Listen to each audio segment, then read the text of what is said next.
Well, welcome to Plato's Pod, where we engage in a group discussion on selections from the complete works of Plato, the philosopher and geometer who wrote nearly 2,400 years ago.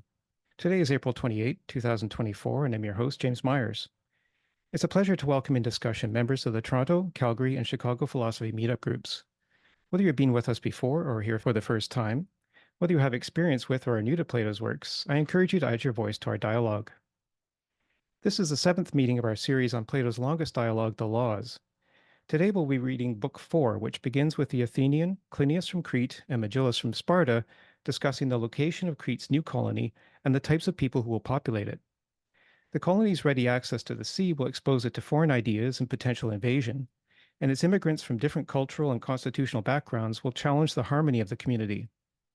Book 4 places a focus on the colony's leadership, which will include Clinias, and its responsibility to unite citizens with laws grounded in reason.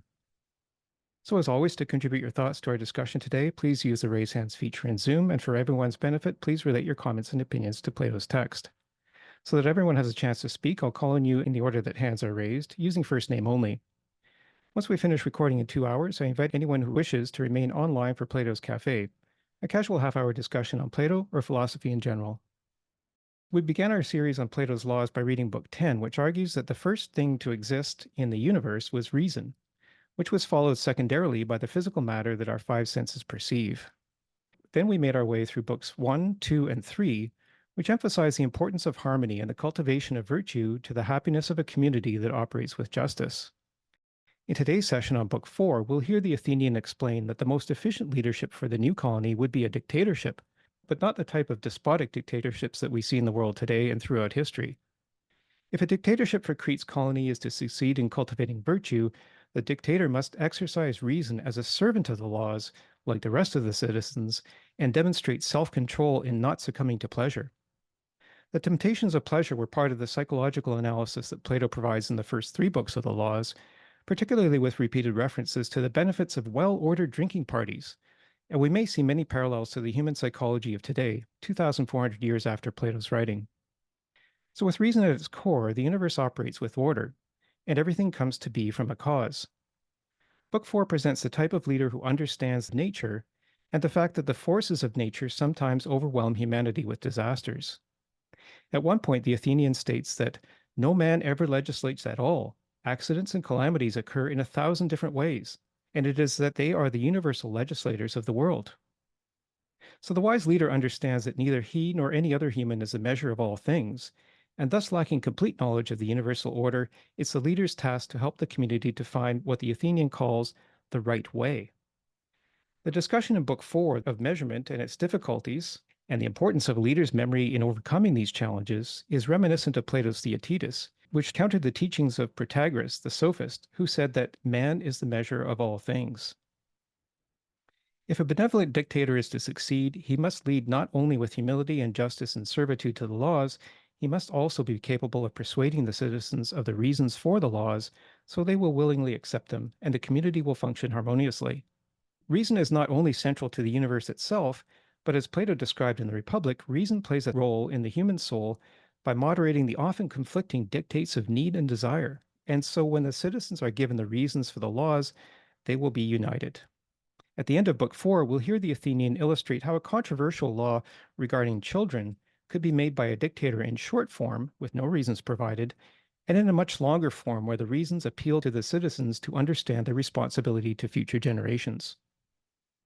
So I'll start today's session on reasoned leadership with 2 readings, which help set the stage for understanding the type of leader who would guide the new colony with harmony and virtue.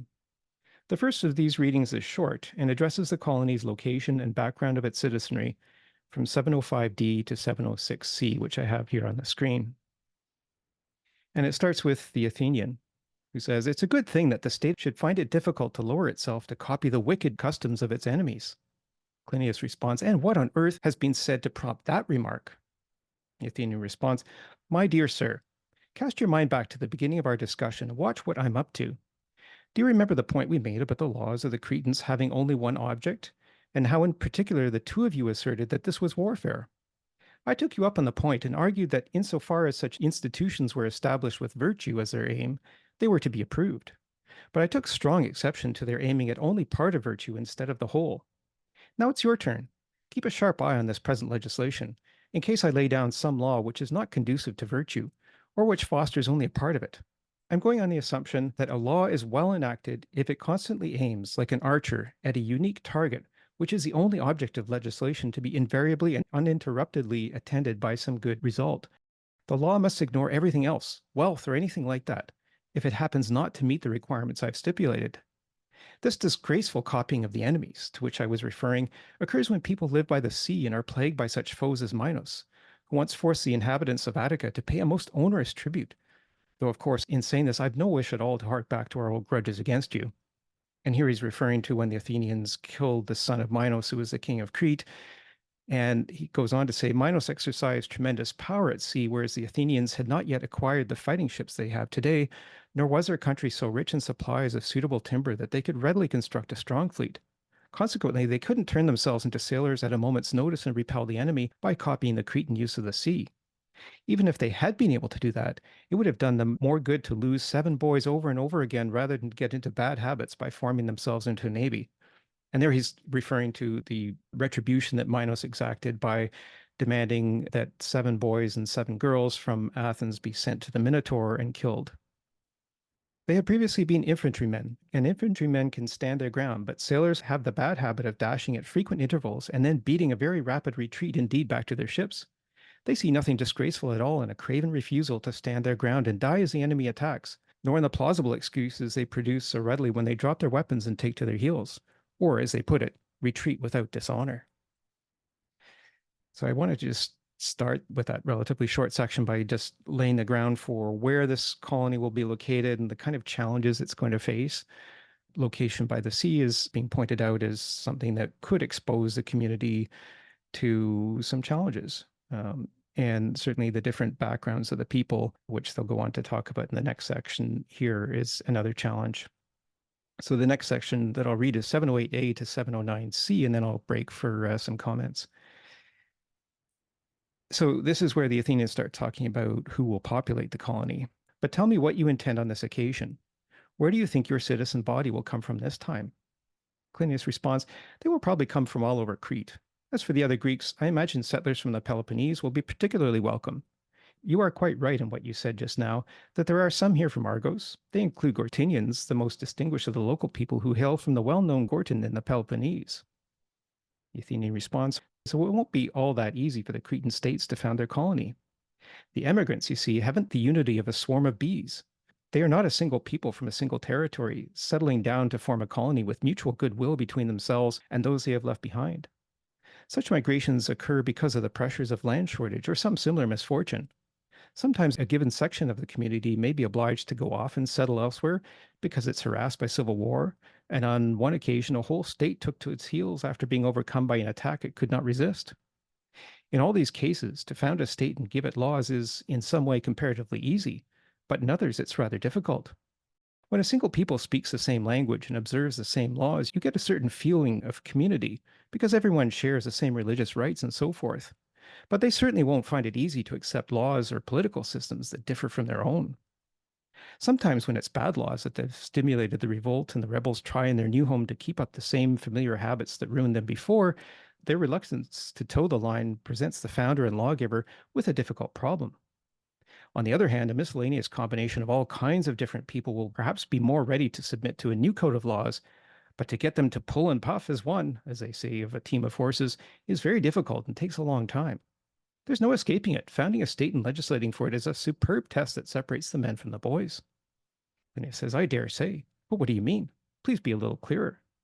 Athenian responds, my dear fellow, now that I'm going back to considering legislators again, I think I'm actually going to insult them. But no matter, so long as the point is relevant. Anyway, why should I have qualms about it? It seems true of pretty nearly all human affairs. Clinias says, what are you getting at? The Athenian responds, I was going to say that no man ever legislates at all. Accidents and calamities occur in 1,000 different ways, and it is that they are the universal legislators of the world. If it isn't pressures of war that overturn a constitution and rewrite the laws, it's the distress of grinding poverty. And disease, too, forces us to make a great many innovations when plagues beset us for years on end and bad weather is frequent and prolonged. Realizing all these possibilities, you may jump to conclusions and say what I have said just now, that no mortal ever passes any law at all, and that human affairs are almost entirely at the mercy of chance. Now, of course, this same view could equally plausibly be taken of the profession of the steersman or doctor in general. But at the same time, there's another point that could be made about all these examples, and with no less justification. What, asks Clinias, that the all controlling agent in human affairs is God, assisted by the secondary influences of chance and opportunity. A less uncompromising way of putting it is to acknowledge that there must be a third factor, namely skill, to back up the other two. For instance, in a storm, the steersman may or may not use his skill to seize any favorable opportunity that may offer. I'd say it would help a great deal if he did, wouldn't you?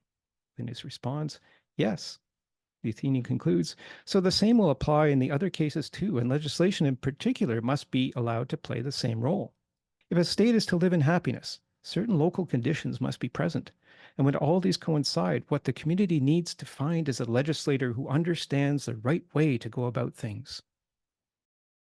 So I wanted to open with those two sections. I think the second section that I read there talks a lot about chance and opportunity and probabilities, things that humans can't necessarily always control. And I think that maybe talks a little bit to whether man is a measure of all things, which is something that kind of plays throughout this whole book and features, I think, a little bit more directly a little bit later on in the book.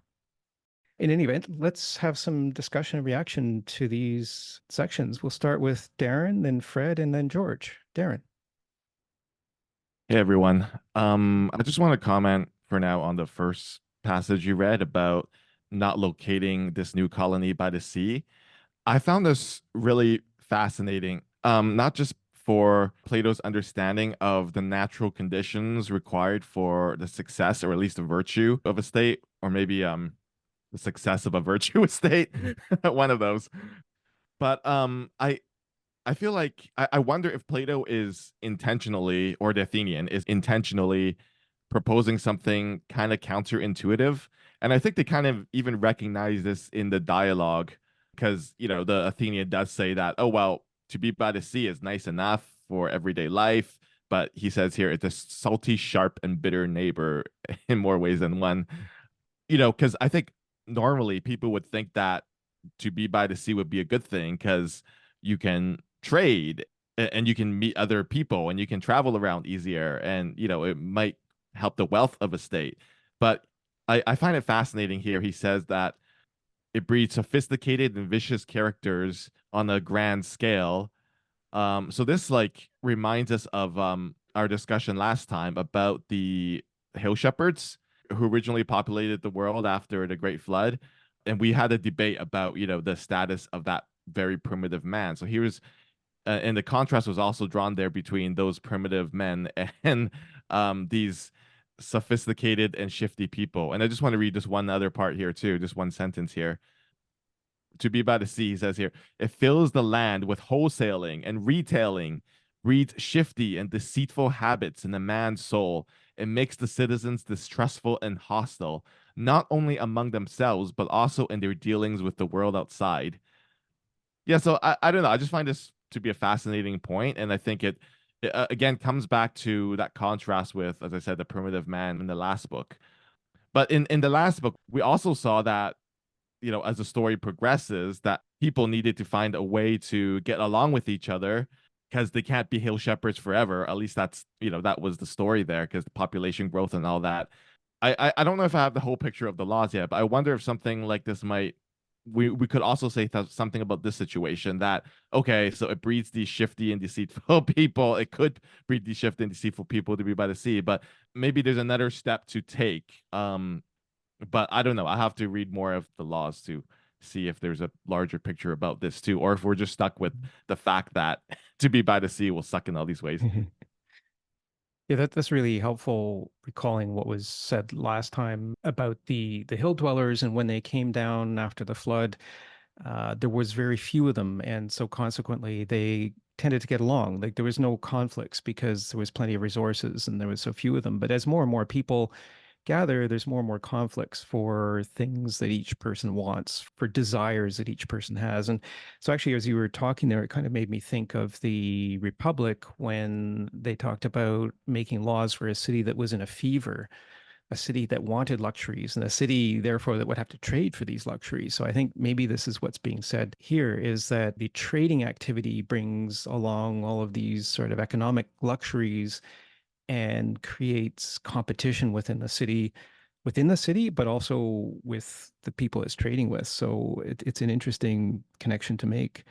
And certainly it makes it, I think part of the point here is that it makes it more difficult for the leader to govern the community because of all of these different competing interests. Whereas a community that was just naturally on its own, the people, all grew up with the same background and habits, wouldn't be into those conflicts necessarily. So, Yeah. but Just had a yeah. really quick comment.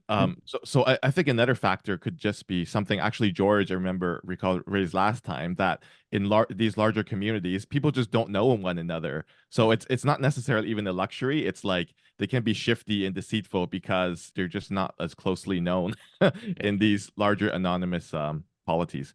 Yeah, that's a great point. And I think, we can extend this to what we see now today, with such mobility across the world and the fact that we don't know our neighbors anymore for the most part. And that creates problems in governing a community and creating and keeping harmony in the community, which was, harmony was really the key themes of books 2 and 3.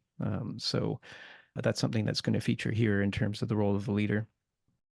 Well, thank you for that background. I think that was very helpful. And we'll go to Fred and then George. Fred. One of the features that makes these dialogues approachable is when the interlocutor's personality comes out. And I think there's a good example of that in 706C. Socrates was a decorated soldier in the army. And there's an age-old competition, friendly competition between soldiers on the ground and naval members. And there he says, and that shows through, this is not Socrates, supposedly, but it shows through here when the Athenian says, apparently apropos to Rienne, says infantrymen can stand their ground, but sailors have the bad habit of dashing at frequent intervals and then beating a very rapid retreat indeed back to their ships. They see nothing disgraceful at all in a craven refusal to stand their ground. I don't know that that is really relevant at all to the topic of the laws in general, but it's just a funny quirk. And as I recall, there are a couple of other dialogues that make a passing reference to. I get a kick out of when he makes these little digs at sailors and extols the virtue of soldiers instead. That's all I have to say. Thanks.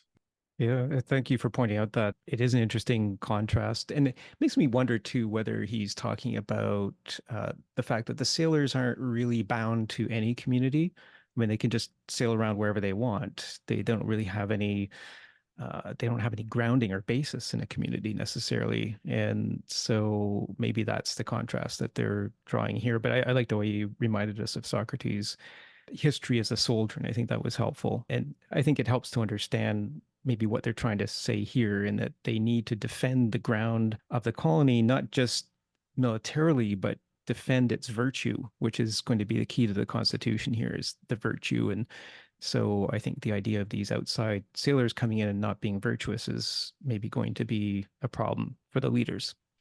So thanks for that. And George, your thoughts? In terms of the second passage we read, I mean, here is where we see political theory in the idea that as societies become more complex, right, you get different iterations of populations coming together. And they come from different circumstances. And so here is where the expertise of the legislator comes in, right? In other words, government is an art. And, the idea that the ideal legislature knows the forms, knows justice, and knows how to maneuver these different circumstances and to develop an effective polity. So again, the idea that we're tracking back to something we talked about last time and someone referenced now is the idea that as societies right, become more complex, more involved. You get migrants, migration, and they have different attitudes, different temperaments, different histories. How do they get integrated within the community? And again, it's a question of art.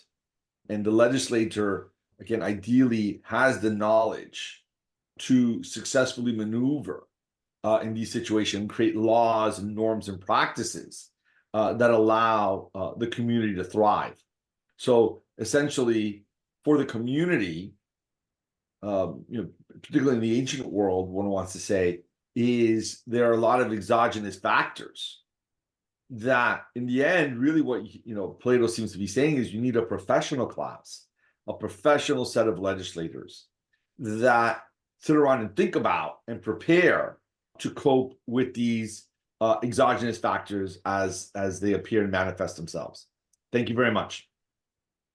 Thank you. And I think that's a really helpful observation about what a legislature needs to be able to manage. And I think it was really interesting, this statement here when the Athenian, near the end of what I read, says the all-controlling agent in human affairs is God. We could maybe read God as universe. If we don't like the word God, we could think of maybe just universe. Assisted by the secondary influences of chance and opportunity. A less uncompromising way of putting it is to acknowledge that there must be a third factor, namely skill, to back up the other two. And I think skill is maybe what you were talking about in terms of the professional legislator, somebody who has the skill, but also the humility to understand that, as the Athenian said just a little bit earlier, that no man ever legislates at all. It's almost as if no man ever legislates at all. Nature is doing the legislating for us by creating this world in which we exist and filling it with all sorts of probabilities that a humble leader will, even a dictator, will realize that they don't have sole control over this, and their role is to point us on the right path rather than to think that they can deliver us to the ultimate destination, which is the problem with a lot of dictators, probably all dictators these days. So, Well, can I add something? Yeah. As I was reading this, even the notion of dictator, right? What's the connotation there? And the reality is that in politics for many millennia, in politics today, what qualifies someone to be the dictator? In essence, not qualifies them in an objective sense, but qualifies them in practice, that they have the power, right? They have the violence in order to impose themselves. And again, that, there's heredity, again, the loyalty of the men, right? And, Plato, in essence, is saying that's horrible, right? And we see this in practice. These men don't know how to govern. They, quote unquote, earn their position by factors completely unrelated to skill. Of course, that, one wants to say cynically, democracy, the ability to mobilize the mob, right? So like now, there was an article in the New York Times that said that, Donald Trump will be catastrophic for the environment. I mean, I wish Biden was good for the environment, but nonetheless, the point being that what qualifies Donald Trump to be the president is not that he's actually an effective leader or legislator. It's just that he's able to mobilize the mob. And this would be, of course, Plato's critique of democracy in that sense, that it doesn't really, the factors that lead to people getting elected really has nothing to do with their wisdom and judiciousness and their ability indeed to legislate. Mm-hmm. Thank you. Absolutely. I think that would absolutely be his observation, especially these days where in many ways democracy, I think, maybe has become a bit of a game. And it's just a question of who can pull the right emotional strings to get the most people to support them. But, there is no requirement that the leader actually have some sort of qualifications, and that the Constitution doesn't necessarily bring the leaders up to understand what virtue is. I mean, our constitutions are not really geared towards instilling virtue, both those who are governed and those who will govern. So it's an important point, and I think that's very important. So we'll talk a little bit more about the dictator in the next section, but I think it's a really important point to keep in mind for the time being.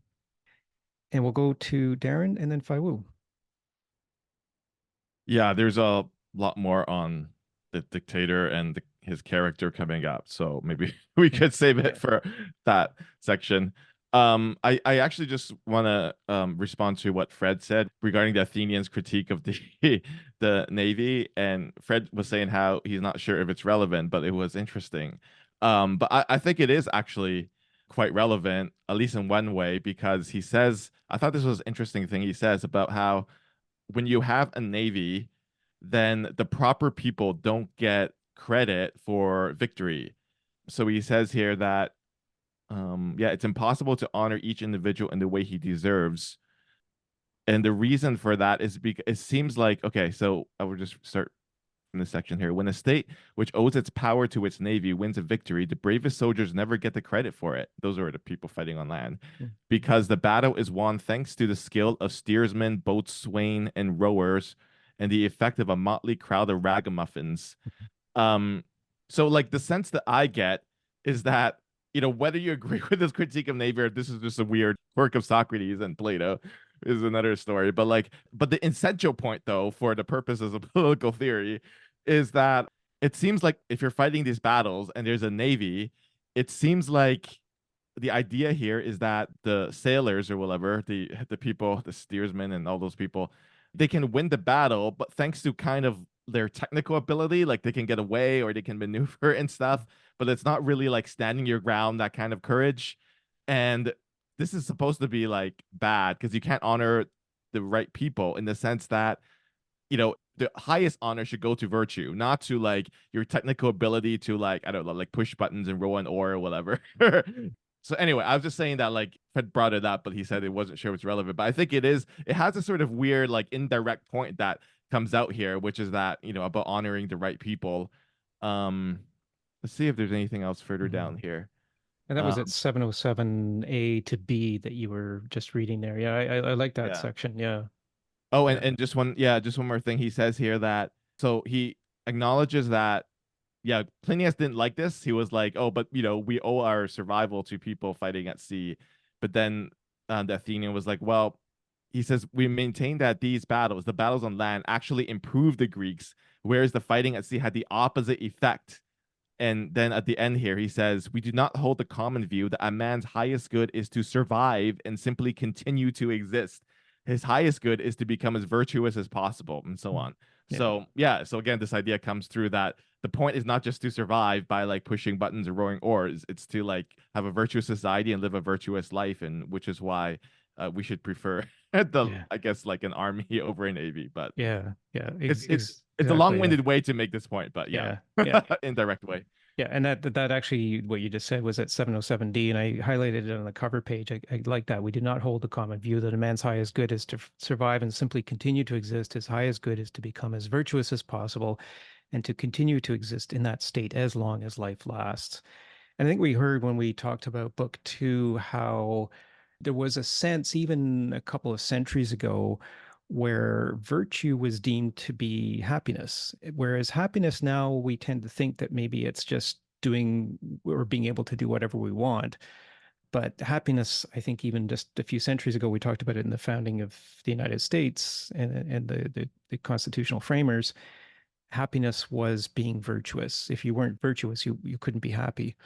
So I think that was an interesting point to make. And I like the way, as you were talking about the sailors, I guess I was just thinking that maybe one of the points here is that the sailors don't have to stay to face the consequences of what they do. They just go in and out, and the consequences are felt by the people who stay on land and continue to live in the community. And so the whole point being to build a community based on virtue. So the sailors come in, wage the battle, really challenge the virtue of the community, and then they leave and they don't have to face the consequences, and the community has to rebuild. So interesting connections there, I think. So thank you. And Fai Wu. I haven't paid much attention to politics. I would appreciate if George, who's speaking next, great, could enlighten me on what Donald Trump's policies are not effective. Can you give a few examples, please, so we can analyze whether they were actually effective or not? Thank you. Thank you. And yeah, I mean, it's a good question. Let's be careful not to get into too much of a debate about current politics and the rather odd state that things are at now. But yeah, I think we can address the question perhaps in a bit of a more general basis in terms of maybe in the context of harmony of the community. So yeah, we'll take it. George, your thoughts? Well, first, the reason I raised my hand was just as an aside. I mean, my reading, as you were reading that first section about the role of the sailors, what really came to my mind was that what qualifies a sailor to be a good sailor does not necessarily make him a good foot soldier. So that was, in other words, you need to be a great sailor, not a great foot soldier. So then when you're on land, right, I mean, that's not really your skill set that you really, we're really training for, really qualifies you to be a great soldier. And so that's really part of what I read into Plato's disparagement of the sailor as an instrument of war. And even the idea that they run back to their ships because that's where they're comfortable, right? That's where they excel. That's where they want to be, right? Not really on land. They're not selected primarily for their land prowess on land in terms of battle, etc. No, what I want to say about Donald Trump was that, and of course, this is a broader question that, I mean, the good legislator I would submit, and this is relevant actually now that this question has been posed, it makes me think about this. The good legislator today would be arguing for world government, would be arguing that the nation state system has become a profound liability in terms of warmongering, in terms of the biosphere, in terms of the fact that we have a world economy, a world society, and we need to manage it as such. Indeed, one can argue that the political dysfunction in the current world system is precisely that. We have a world economy, a global biosphere divided into nation states. Someone like Donald Trump, the problem with Donald Trump, and this is true of the Democrats as well, but Donald Trump plays this up more so, is that he's playing to the toxic now is the toxic nationalism, right? I mean, nationalism, one might want to say, was a virtue in the past, but now it's a liability. And Donald Trump is leaning into that, right? Because it's cheap and easy to do so. And in this way, democracy can be critiqued as doing what is cheap and easy, right? Playing the prejudices, hate mongering, trying to mobilize constituencies based on hate.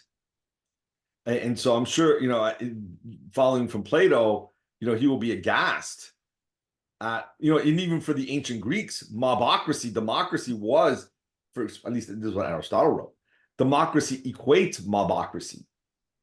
And Donald Trump, on the face of it, embodies that mobocracy idea. Again, doing what's cheap and easy in order to gain power. But he's not gaining power because he's a virtuous legislator. He's gaining power because he's able to mobilize the mob. What kind of a hatred does he advocate? Oh, America first, he says. America will never be a socialist country. I'm going to root out the communists and the globalists. And most famously, of course, the undocumented, right? The most vulnerable elements of our society. Donald Trump rails against them all the time.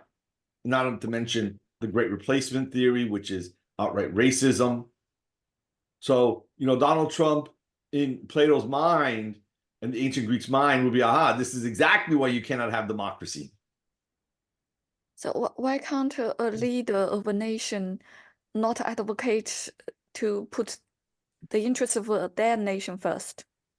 Well, because in a global system, in a global society, in a global economy, that is inherently destructive, right? Imagine you're in your family and your father and mother says, I'm going to go first. I'm going to be the only one that matters here. Everyone else has to be subservient to me. What's going to happen to that family is going to be dysfunctional and break apart, right? Because the family indeed is tied together. Your nation is like a family. You should always put your family first.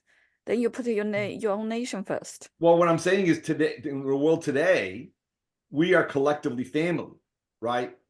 You look at supply chains, for instance. You look at the fact that we're in the biosphere, right? So you putting your family first when you decide to knock down your house, because that's what you're doing when you're destroying the biosphere, right? So if you really want to take care of your family, you think of your family as a whole. And today, the world is a family as a whole, including living in the same house, a la the biosphere.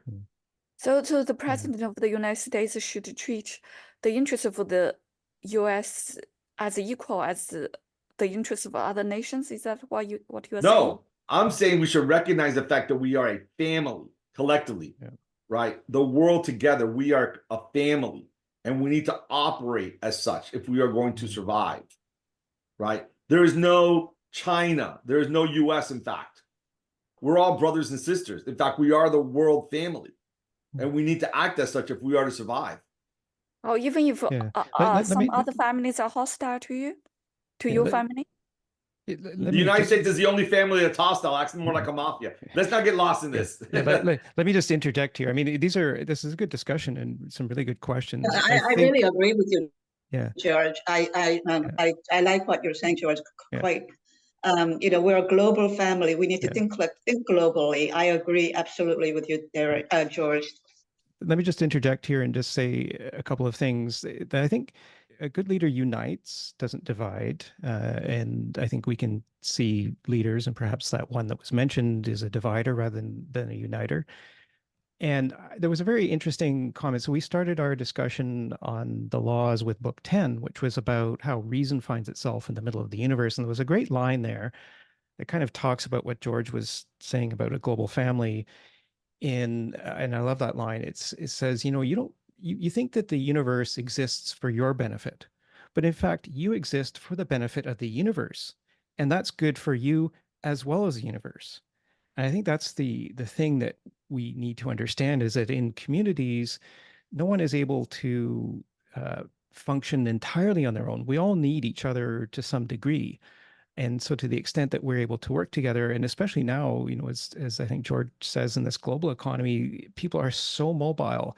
People can go anywhere they want, basically, work anywhere they want, do anything they want, function electronically across borders. It's a very different world from, the world of 2,400 years ago, where it was, very few people moved. Even just a few centuries ago, very few people moved. So it's a different world. And yeah, we can't necessarily adhere to borders that were drawn on maps hundreds of years ago, thousands of years ago, for different circumstances, for different people. I mean, I think there's a different kind of calculation that needs to go into our relationships these days, which maybe isn't, it is taking some time to catch up to that realization.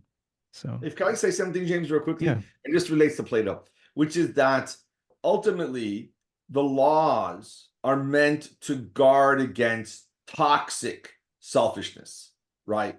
And that's what, I think that's what Plato's real concern is in terms of the community, toxic selfishness. And of course, the most dangerous selfish toxicity, if you will, is the leader, right? And like you say, Plato understands that, indeed you have leaders that gain power through power, and then they have that toxicity, right? That's a tyrant. And so, I mean, this is what Plato, I think this is why we have laws. Most people are collaborative. Most people do understand that they're part of a large universe, but there are people that are narcissistic. And oftentimes those people have power to destroy the community, to upend the community, to victimize the community. And this is why we have laws, right? So in the world today, I think Plato would say is that the laws need to be planetary in order to guard against selfishness, such as just burning as many fossil fuels as you want to poison the atmosphere. So especially in the circumstance today, we especially need laws. We're 8 billion people. We have the technology and the means to destroy the biosphere. We have the means, individual nation states, corporations, individuals have the ability to upend the economy. So especially in a very, very highly integrated world, remember, there's no defection, right? That's the whole point. Plato starts off by saying, initially, when humans started forming, you didn't need laws because you could just defect. Okay, I don't like what's going on here. I don't like what you're doing, so I'm just going to go over there and farm a new plot of land. But this is no longer possible. There's no escape. We are one planet. And so again, the laws are especially important, and judicious legislatures are now especially important in the situation where we're confronting the fragility of the biosphere and the fragility of our social systems. Mm-hmm. Well said. And there's a section, a couple sentences that I really like around 716c, which really speaks to some leaders who we see on the scene now. He says, But he who bursts with pride, elated by wealth or honors, or by physical beauty when young and foolish, whose soul is afire with the arrogant belief that so far from needing someone to control and lead him, he can play the leader to others, there's a man whom God has deserted. And in his desolation, he collects others like himself, and in his soaring frenzy, he causes universal chaos. I thought of several leaders as I read that. Well, but I think it's a commentary on the thug.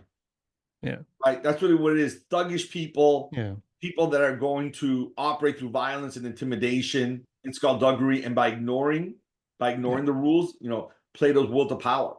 And of course, I mean, when the thug gains political power, right, that's exactly when it's most dangerous. But yeah, thank you, James. Yeah. And that's it. This is coming up in the readings, actually. What I really like about that is that when it says that far from needing someone to control and lead him, he thinks he can play the leader to the others. And so these leaders who think that they can control people can't really control themselves. And we see this in leaders today. So I'm sorry, I just want to repeat the point. He's really, in my mind, speaking will to power, right? It's really presaging Nietzsche, I think, so well, but I had to say that. All right. Well, let's go on, and I'll read this next section, which is kind of the second theme that I wanted to get into today, which is the idea of the benevolent dictator. So this is not, as I said in the introduction, this is not the type of dictator that we see now, not the type of dictator that launches unprovoked wars against other nations and all of that. This is a very different type of dictator. So this is from 709E to 712A, and it starts with the Athenian.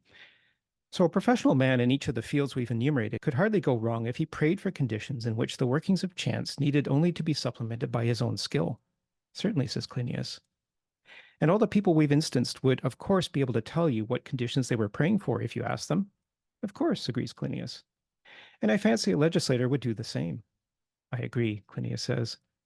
The Athenian says, well, now, legislator, let's say to him, tell us your requirements. What conditions in the state we are going to give you will enable you to run it properly on your own from now on? What's the right answer to a question like that? Well, we're giving the legislator's answer for him, I take it. Yes, agrees Clinias. The Athenian says, then this is what he'll say. Give me a state under the absolute control of a dictator, and let the dictator be young, with a good memory, quick to learn, courageous, and with a character of natural elevation. And if his other abilities are going to be of any use, his dictatorial soul should also possess that quality which was earlier agreed to be an essential adjunct to all the parts of virtue. Clinias says, I think the essential adjunct our companion means, Megillus, is self-control, right? The Athenian doesn't let Megillus answer. The Athenian just comes back and he says, yes, Clinias, but the everyday kind, not the kind we speak of in a heightened sense, when we compel self-control to be good judgment as well. I mean the spontaneous instinct that flowers earlier in life in children and animals, and in some cases succeeds in imposing a certain restraint in the search for pleasure, but fails in others. We said that if this quality existed in isolation from the many other merits we are discussing, it was not worth consideration. You see my point, I take it. Of course, says Clinias. This is the innate quality our dictator must have, in addition to the others, if the state is going to get, as quickly and efficiently as possible, a political system that will enable it to live a life of supreme happiness. You see, there is no quicker or better method of establishing a political system than this one, nor could there ever be. Clinias says, well, sir, how can a man convince himself that he is talking sense in maintaining all of this? What arguments are there for it? The Athenian says, it's easy enough, surely, to see that the very facts of the case make the doctrine true. What do you mean? Asks Clinias. If we were to get a dictator, you say, who is young, restrained, quick to learn, with a retentive memory, courageous and elevated, the Athenian breaks in, and don't forget to add lucky too. In this one point, he should be the contemporary of a distinguished lawgiver and be fortunate enough to come into contact with him. If that condition is fulfilled, God will have done nearly all that he usually does when he wants to treat a state with particular favor. The next best thing would be a pair of such dictators. The third would be several of them. The difficulties are in direct proportion to the numbers. Clinias says, it looks as if your position is this. The best state will be the product of a dictatorship, thanks to the efforts of a first-rate legislator and a well-behaved dictator. This would be the quickest and easiest way to bring about the transformation. The second best will be to start with an oligarchy. Is that your point or what? And the third to start with a democracy. The Athenian says, certainly not. The ideal starting point is dictatorship. The next best is constitutional kingship. And the third is some sort of democracy. Oligarchy comes forth because it has the largest number of powerful people, so that it admits the growth of a new order only with great difficulty. And we maintain, of course, that such a growth takes place when circumstances throw up a genuine lawgiver who comes to share a degree of power with the most influential persons in the state. Where the most influential element is both extremely powerful and numerically as small as it could be, as in a dictatorship, you usually get a rapid and trouble-free transition. What's that? Asks Clinias. Athenian says that when a dictator wants to change the morals of a state, he doesn't need to exert himself very much or spend a lot of time on the job. He simply has to be the first to set out on the road along which he wishes to urge the citizens, whether to the practice of virtue or vice, and give them a complete moral blueprint by setting his own personal example. He must praise and commend some courses of action and censure others, and in every field of conduct, he must see that everyone who disobeys is disgraced. Clinias says, and why should we expect the citizens to obey with such alacrity a man who combines persuasion with compulsion like that? Athenian says, my friends, there's no quicker or easier way for a state to change its laws than to follow the leadership of those in positions of power.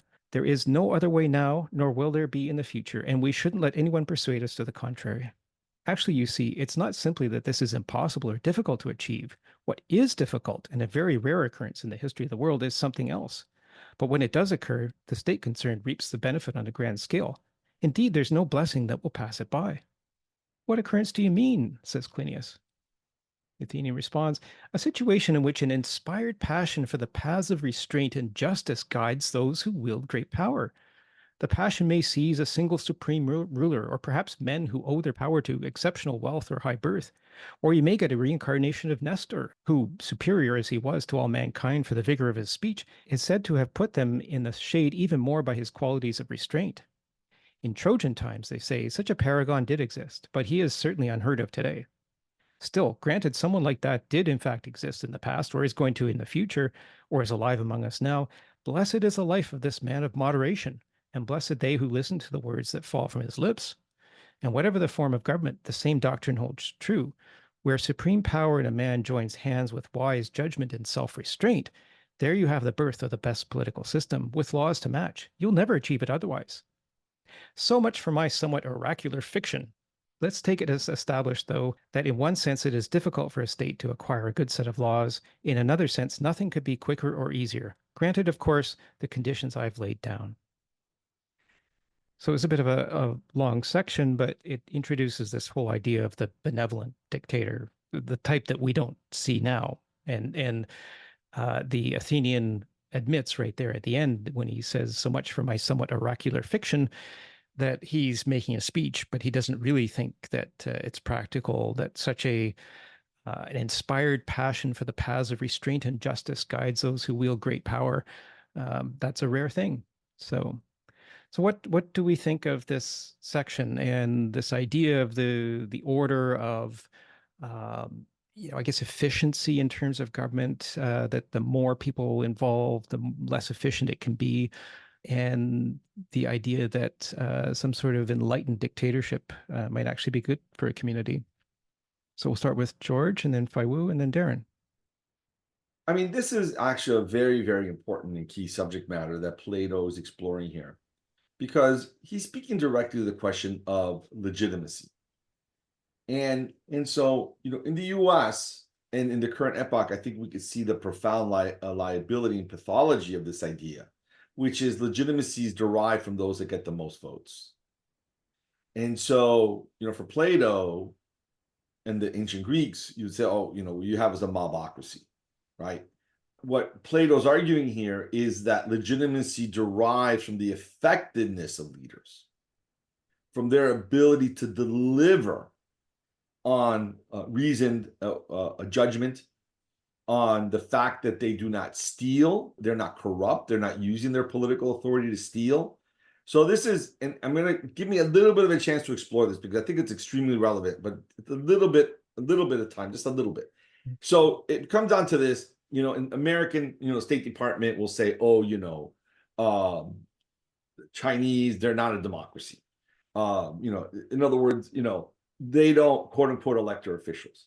Well, I mean, but we elect our officials. It doesn't really lead to any better outcomes. First and foremost, one has to say.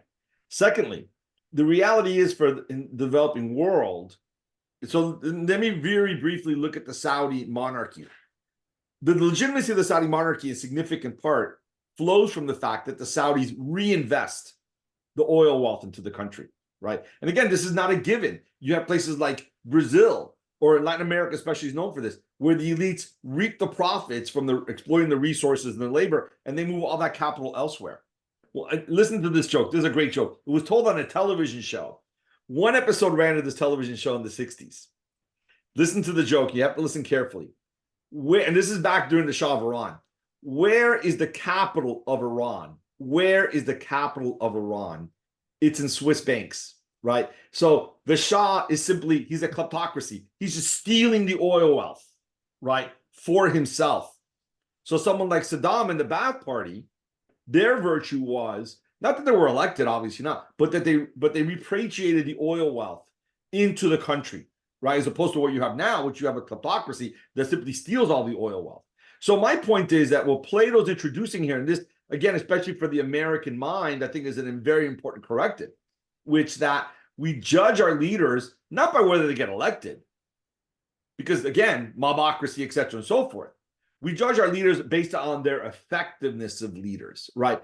Can they deliver the good? Can they deliver prosperous communities? Can they rule with wisdom and justice?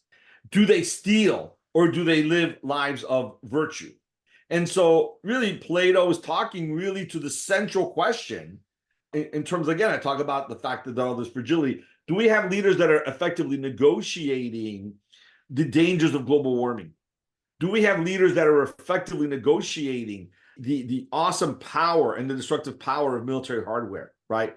Or do we have leaders that are aiding and leading in terms of the destruction of humanity?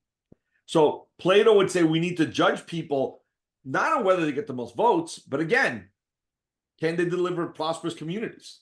Thank you. And thanks for those examples. And you know, I think the question of prosperous communities is one that's also based on time that a lot of leaders now don't necessarily think of, particularly when they have an incentive to go out and get as many votes as they can today and not really worry as much about next year or the year after or the next election after. It's all really, a lot of it focuses on the immediate, and there's a lot of actions that are taken now which have consequences, negative consequences down the road, and the systems now don't really provide a lot of incentive to control that. Whereas I think, you know, here I really like the way you talked about the legitimacy of the leader, and it goes back to what I said in that second reading that I did about the skill.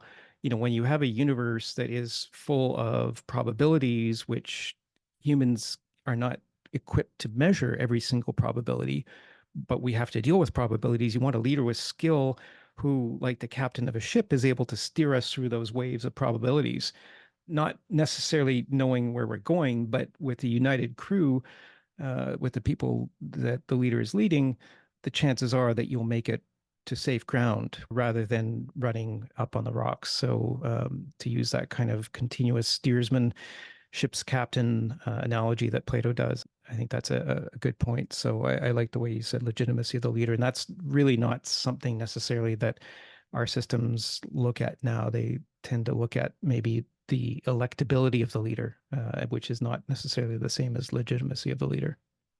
So we'll go to Faiwu and then Darren and then George. Hey, so I'd like to introduce myself a little bit first. So I had been an anarchist for several years because I thought democracy was not the way to go, because the problem with the democracy is that those who need to be led don't have the abilities to choose their leaders. They don't have the ability to comprehend the complexity of governance and what leadership entails. And I did see that loads of problems were, I mean, government most of the time was the problems, not the solutions. So I was an anarchist for several years. But then I came across Singapore. And also I realized that we humans are not fully humans yet. We are still driven by survival rather than thrival. And we still have reptile brains, and our brain capacity is only utilized about 10%. So I realized perhaps anarchism will be a remote utopia in the future, but not now. definitely not during my lifetime, especially when so much of the world is still dirt poor, such as Africa.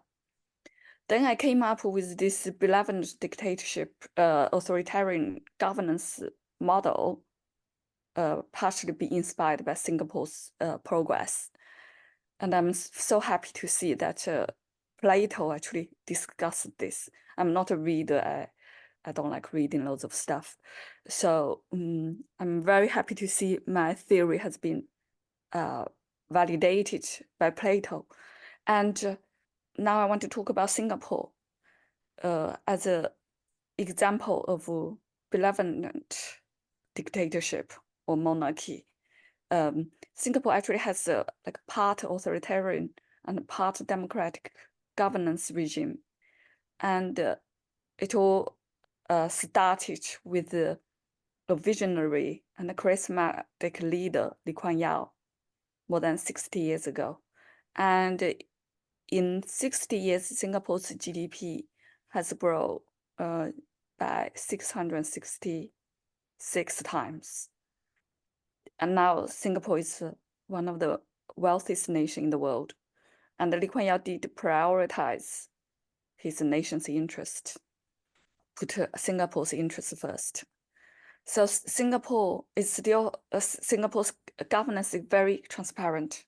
So the prime ministers, the leaders, their salaries, they have a relatively high salary to like 2 to 3 million. But everything is transparent. And because they do have a high salary, they don't have this incentive to be corrupt. They don't have to advocate that, oh, I'm all here for other people, not for myself at all. They promote this win-win situation for both the leaders and the people. And that's a very good example of benevolent governance.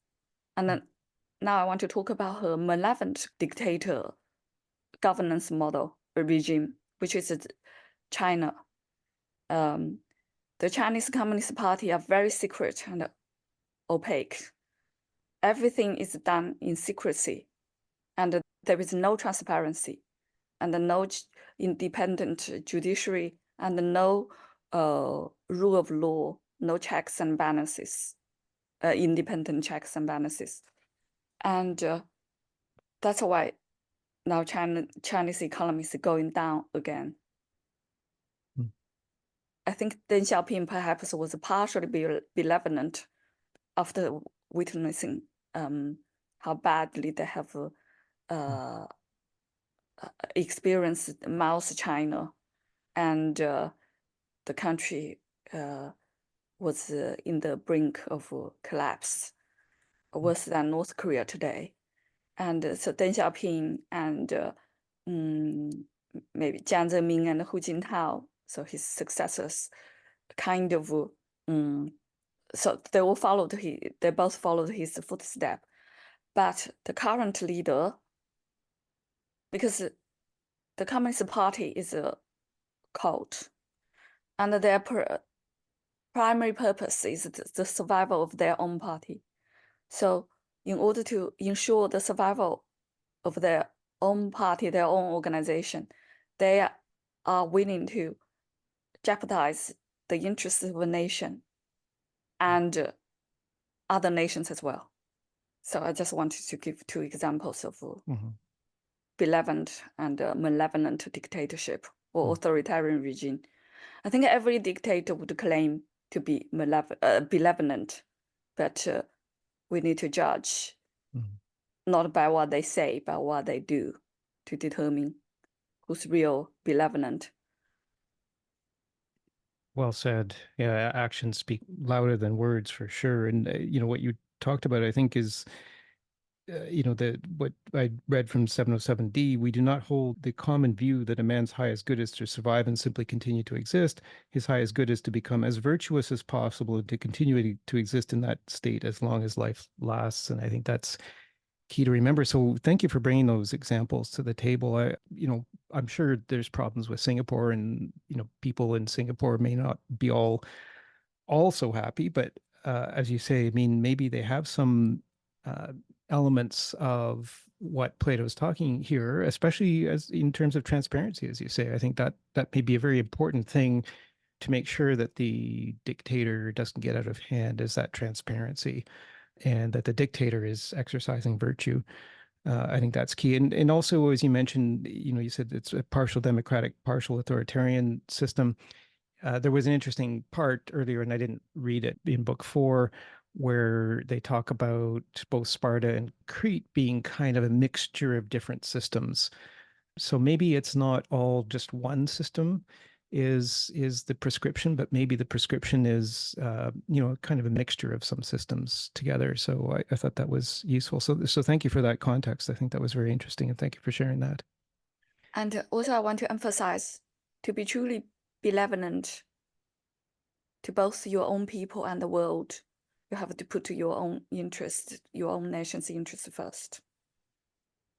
Otherwise, you just perpetuate other nations' dependency, and they will resent you, because every nation will want to be independent and self-sufficient. When they don't achieve that, they will hate you. For example, France and Germany, they hate the US because they realized they are reliant on the US in terms of the NATO, etc. And it's because the US hasn't prioritized its own, hasn't made America first in the past. And they perpetuate the dependency of their partners, and it just causes hatred to the detriment of both themselves and their strategic partners. Of course, no nation can succeed on its own. We need interdependence, but not dependency. That's an interesting point, not dependency. I think that's a key point. And thank you for that. I mean, I think there are other perspectives, other ways of looking at that maybe, but I think the idea of dependency, as you said, definitely can breed animosity. And that's an important point that we need to consider. We'll go to Darren and then George, and then maybe I'll read the next part.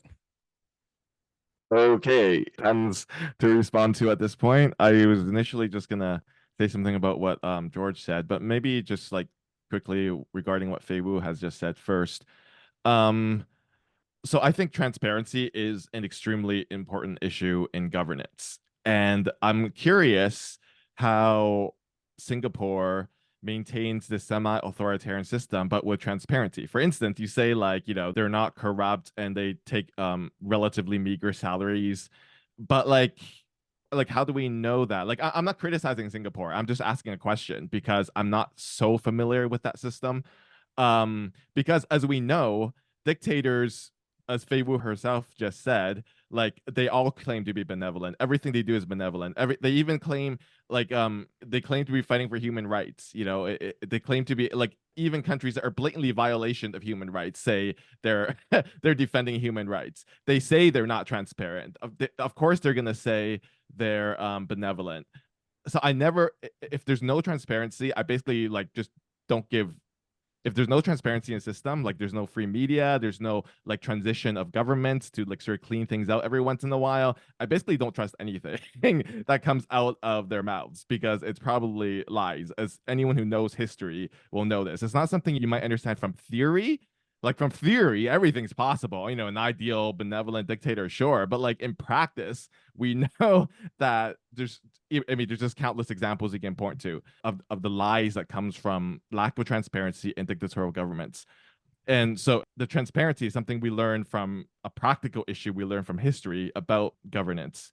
And then I just want to point out one thing. So Fei Wu was saying how like she's pleased that Plato seems to confirm her own idea. But there's another point though. What she said was so related to the text. So regarding how she was saying how the CCP is really just concerned about its own survival.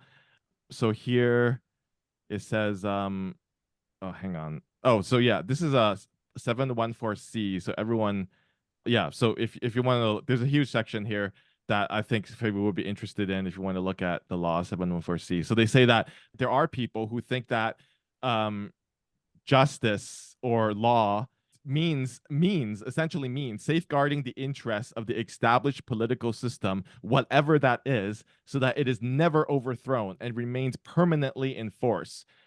They say that the definition of justice that measures up to the facts is best formulated like this: it's whatever serves the interests of the stronger, so the people in power. And then later on, just a bit further down, it says they design laws to further its own interests and ensure that it remains permanently in power, and that is its main preoccupation. So there are people who approach the very concept of law and concept of justice this way. It's to like whatever maintains the established political system in power forever and ever and ever, and throw a lot of propaganda on top of that too. So the Athenian here says, so the author of these rules will call them just, and claim that anyone who breaks them is acting unjustly and punish him. And so that's what justice means, like maintaining this order or that, and never changing the party or the order or whatever who is in power. So I think Feiwu might appreciate that part. I thought there's just so many amazing gems, by the way, in book 4, like that are so relevant to, you know, polities and phenomenon all around the world today. So I thought that was the one that Feiwu might be interested in. If I may, okay, I'll try to make this relatively quick. I also want to respond to George. I guess I'm just like maybe curious to understand a little bit more about what he was saying, because he was saying, you know, legitimacy is not, you know, based on votes. It's which I understand is a kind of consent, but it's based on effectiveness of the leaders and creation of prosperity. I mean, I just like there's something about that, you know, but maybe he didn't really mean this, but there's something about that that's uncomfortable for me, because I personally don't actually understand prosperity necessarily as giving a society legitimacy. I mean, people can be brainwashed to think that that's all that matters in life, and in fact, it's clear that Plato doesn't. I mean, he was complaining about, you know, prosperity of locating the colony by the sea and how that could lead to terrible results. He was complaining about how, you know, regarding the sailors, how the point is not just to survive, but to live virtuously and, you know, have a virtuous society. And in fact, in the previous book, he explicitly says multiple times that the point of a society is, yes, harmony, yes, order, but also freedom. That is like the point. It's not just to have like a lot of stuff. And in fact, I think part of the legitimacy, it is true, people need to meet their basic needs. Like there has to be that baseline. But beyond that, what the aims and the interests of a state are, in my view, should be up. And I think actually in Plato's view, so I'll get to the quote shortly, should be up to people. I mean, it's not up to Justin Trudeau to decide that, you know, how much I should want in my life, how many material goods or how prosperous I want to be. Some people choose, you know, you can choose to be a monk. You can choose a religious life. In Bhutan, they reject the idea of GDP. They in fact, I think Bhutan's democratic, right? They have this idea of a gross domestic happiness rather than, you know, prosperity. You know, it's like beyond a certain point of meeting basic needs, the ends are not decided by my so-called like the leader, Justin Trudeau, or whoever the next prime minister is going to be. It's up to. I personally think it should be up to, you know, the people. I mean, that's the point. What's the point of life otherwise? We're not ants. And so regarding the legitimacy issue, coming back to the laws, 2 quotes from book 4. So one section here, he says that offices are filled competitively, but then he says the winners take over the affairs of the state so completely that they totally deny the losers and the losers' descendants of any share in power. And how this creates a kind of disorder and distrust in the state. So what I read previously was a direct quote. That they're, you know, like if someone takes over the state and then they deny the opponent or the later descendants any kind of power whatsoever. And then later on, he says that, and people who say those laws enacted by such people claim to be obeyed are wasting their breath. So I think this actually directly ties with George's idea of legitimacy. He's saying, so Plato or the Athenian here is saying that people who take over the state, okay, they win it competitively, but then they deny the losers and losers' descendants of any share in power, and then they create laws, you know, in all other ways we've already discussed. He says, and then they say their laws claim to be obeyed and they're wasting their breath. I think this relates to the idea of legitimacy. People who, you know, take over and then decide everything, and then they say, okay, everyone obey. They're wasting their breath, according to Athenian. So that seems related to legitimacy. And then the second part is real legitimacy is, I hope we get to this later in detail, but the analogy of the doctor's assistant, absolutely brilliant analogy here, like comparing the doctor and the doctor's assistant, and then obviously it's supposed to be applied to politics. Okay, so there's a critique. The doctor's assistant only seems to be a doctor, and then the real doctor acts on the patient's consent. That's one of the important criteria. And also, he listens to the patient. He learns from the patient. He gives the instructor all the instruction he can, but he also gains the patient's consent here. So again, this seems to be related to democracy, related to legitimacy part. Like, I think there is a kind of democracy that's mob rule. I think it is criticized in the laws, but he's also saying in the previous book, book 3, that we should have a combined system that has a lot of democratic elements, the way it sounds, but also the monarchical. So what that actually looks like, I think we still have to read more of the laws to find out. But anyway, yeah, I'll just leave it there for now. Yeah, and thanks. Actually, we will come up to that section on the doctor. I think that was a very important one. So that's in the readings.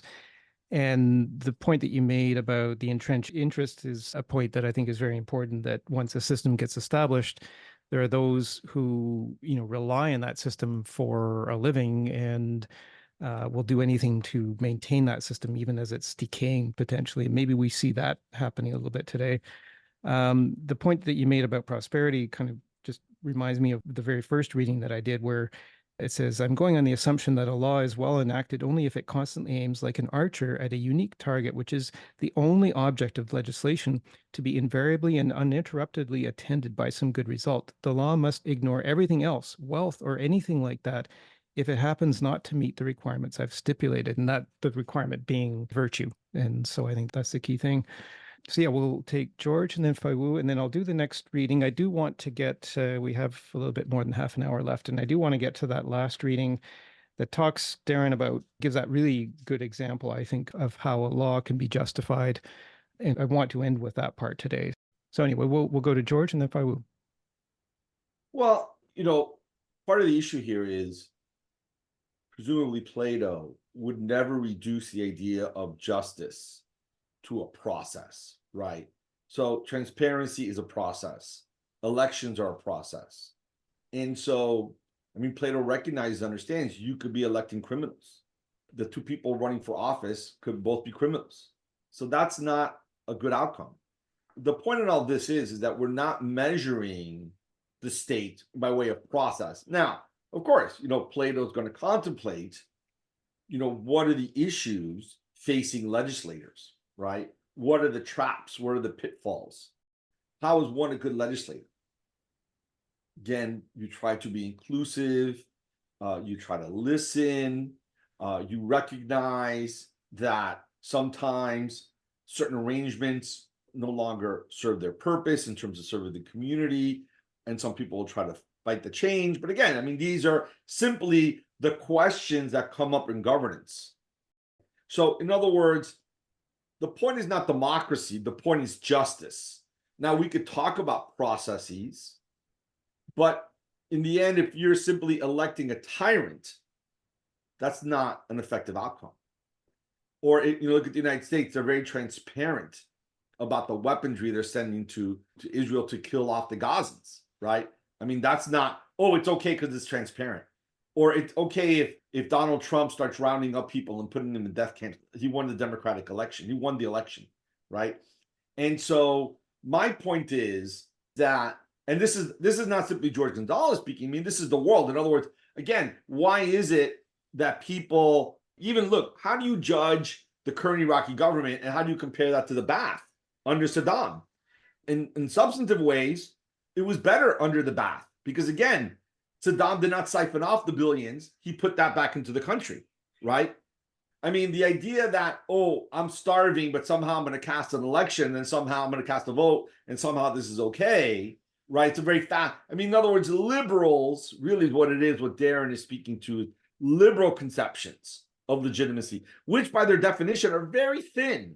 They're very thin. And in part, this is why we are in the quandary we are now, where on the one hand, and this is what Plato would say about the current world system, we do live in a profound dystopia. And we could see this by looking at Plato's writings. Because what do we have? The oligarchy, the billionaire class, is ruled simply by self-interest. simply narcissism, simply corruption, right? And so on the one hand, you have a solipsistic, self-involved, self-centered oligarchy which rules. And on the other hand, you have their ministers, their governors who operate on the basis of hate, mobilization of hate, including nationalism, right? So nationalism, I mean, the United States may be the worst example, but, you know, China, and again, it goes back to the dysfunction of the nation state. On the one hand, you have governors which are only interested in themselves, and on the other hand, you have the regular politics or the visible politics operating on the irrationality of nationalism and the nation state, right? So, I mean, part of the issue here is that Americans, you know, to the extent that this is an official politic, you know, we operate on a very thin conception of legitimacy, on a very thin conception of governance. Oh, you win an election, so hence you're legitimate. We're not judging them. Well, to what extent are you confronting the global warming crisis? To what extent are you ensuring that people have access to healthcare, have access to education, right? There's no, oh, they got elected, so then that's everything's okay, right? So then Joe Biden is the legitimate leader, even though he's arming Israel to carry out a genocide, right? So in some ways, I mean, what Plato's talking about is a substantive, effective government. He's not saying, oh, okay, the one that has the most power is the most legitimate, right? Because that's bad government. He's actually arguing against that quite explicitly. In other words, as you're reading all of this, the negation of that is the tyrant whose only qualification for governance is that he has all the power. That's tyranny. So no degree of transparency, no degree of elections is going to make that tyrant a better governor.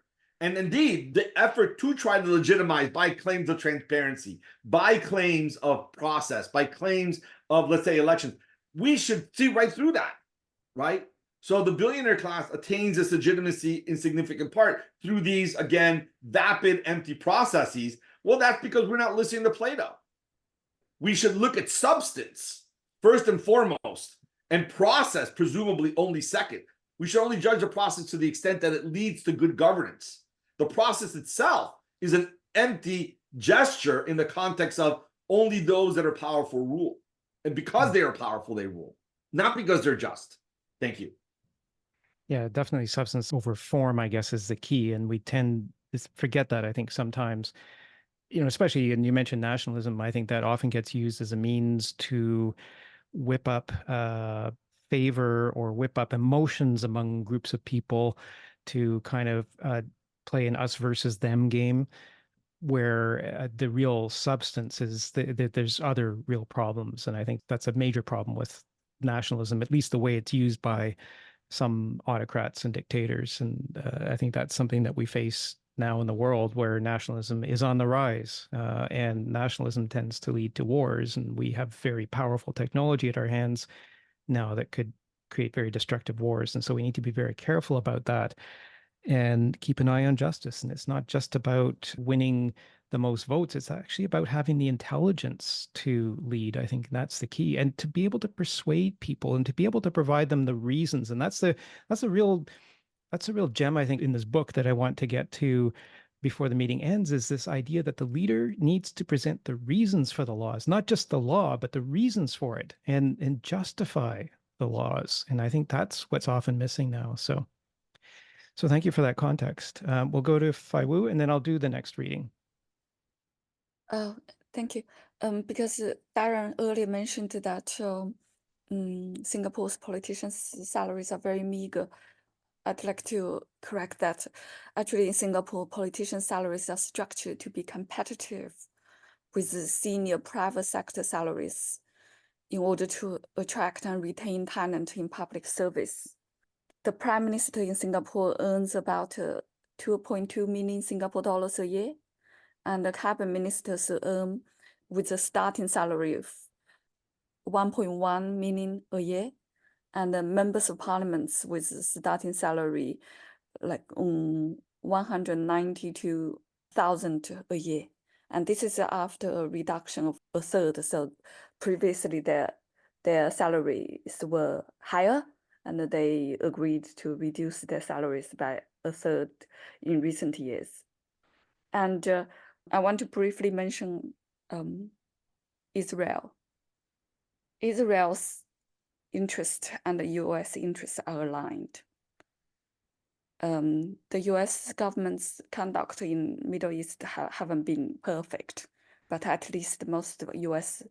presidents have got right that to help Israel is to help the USA itself, because Israel shield lots of hostility coming from countries like Iran, which are anti-West, anti-US. So at least the presidents got this right. And all this anti-Israel sentiment in North America and Europe just show that democracy doesn't work. These people are clueless about the real situation, and they don't have the ability to choose leaders. Thank you. Thank you. And yeah, I mean, I don't know whether people are clueless, but I think there's so many complexities now that sometimes the simple lines or the simple explanations tend to grip people and they overlook all of the other complexities. And I think that's a major problem now, is that issues are placed as if they're, simple to solve. It's all one side or all the other side. And it's really not that simple. And I think that's where the exercise of reason comes into leadership, is that leaders need to be able to explain the reasons. And, honestly, I don't hear from leaders nearly enough of what I think I should be hearing in terms of the reasons for why they're doing things in this very incredibly complex world where all sorts of, thousands of years of history sometimes are coming into play in these decisions. And it's just, there's so many problems building up. And I think we can, I think if we start to think about reason, I think we can do a lot better. So thank you for that. And then, Darren, was it a short point, or can I go ahead and read the next part, which actually starts with a quote that you... It is short. Okay, so just quickly respond to Fei Wu. So yeah, thanks for that clarification, Fei Wu. In the original context, I guess I used the word beager. Maybe it was a bad choice of words, but I was thinking like beager as far as authoritarian or dictators go, was what I was thinking. And I'm still curious though, like, but without the transparency, how would you know for sure? But again, I'm not criticizing Singapore. I'm just like raising it as a question. And then okay, so the really quick point I want to make was regarding nationalism. So we're all hating on nationalism here, but I'm actually not sure Plato is so against it. I don't know why we always have to talk in such extremes, right? I say this because in the reading today, I mean, I actually thought this would be something people would push back on Plato. So he says that regarding the new colonists, it would be better if they came from a single territory and share a language and share religion, because they already have a sense of commonality. He says they have a sense of community, and that will make the state function better. And so if you want to form a new colony, as as they were discussing in this very dialogue, you should actually try to draw them from an established community. And it will actually be more difficult if you, I think it was Megillus or whomever, or Clinias, sorry. Clinias was saying, oh, actually, there'll be people from all over the place. And the Athenians seem to be a bit wary of this. So I'm just saying, like, again, but this doesn't mean like Plato is an ultra nationalist. It just means that governance and having good societies, again, this came up in book 3 over and over. And in fact, I personally think it might be the theme of the entire book so far. We need a balance. We need mixture, whether that's regarding the drinking parties, which is about mixture, or regarding the mixture of monarchy and democracy in the last book. Like, it's not one or the other. It's like, I don't know why I have to think that way. So I just want to point to that example that I don't know if Plato is like so like against this idea of like patriotism or nationalism or the sense of, unity and community that he describes in that section. I just have to say, I think Darren misunderstands Plato profoundly. I think what Plato is simply doing is the kinds of questions that face legislators in terms of effective laws. Plato's not articulating the idea of, I mean, yes, something should be that way, maybe ideally, but Plato's simply saying, look, you can have people from different areas. And again, we need legislators that are effective in dealing with all the different vagaries that arise that face legislators. Being a legislator is a complex, challenging job, and we need people to know what they're doing, because look at all the permutations you could face. Again, in all of this, he's not making any real specific argument as to what should be the policy. He's simply saying that, hey, we can't have simple vanity contests for elections, or corruption can't dominate the state because there's simply too many questions facing the community. Sorry, thank you. Yep. No, thanks. And no, I think that's let's read this next part, because I think this talks about the nature of the so-called dictator that's being proposed here.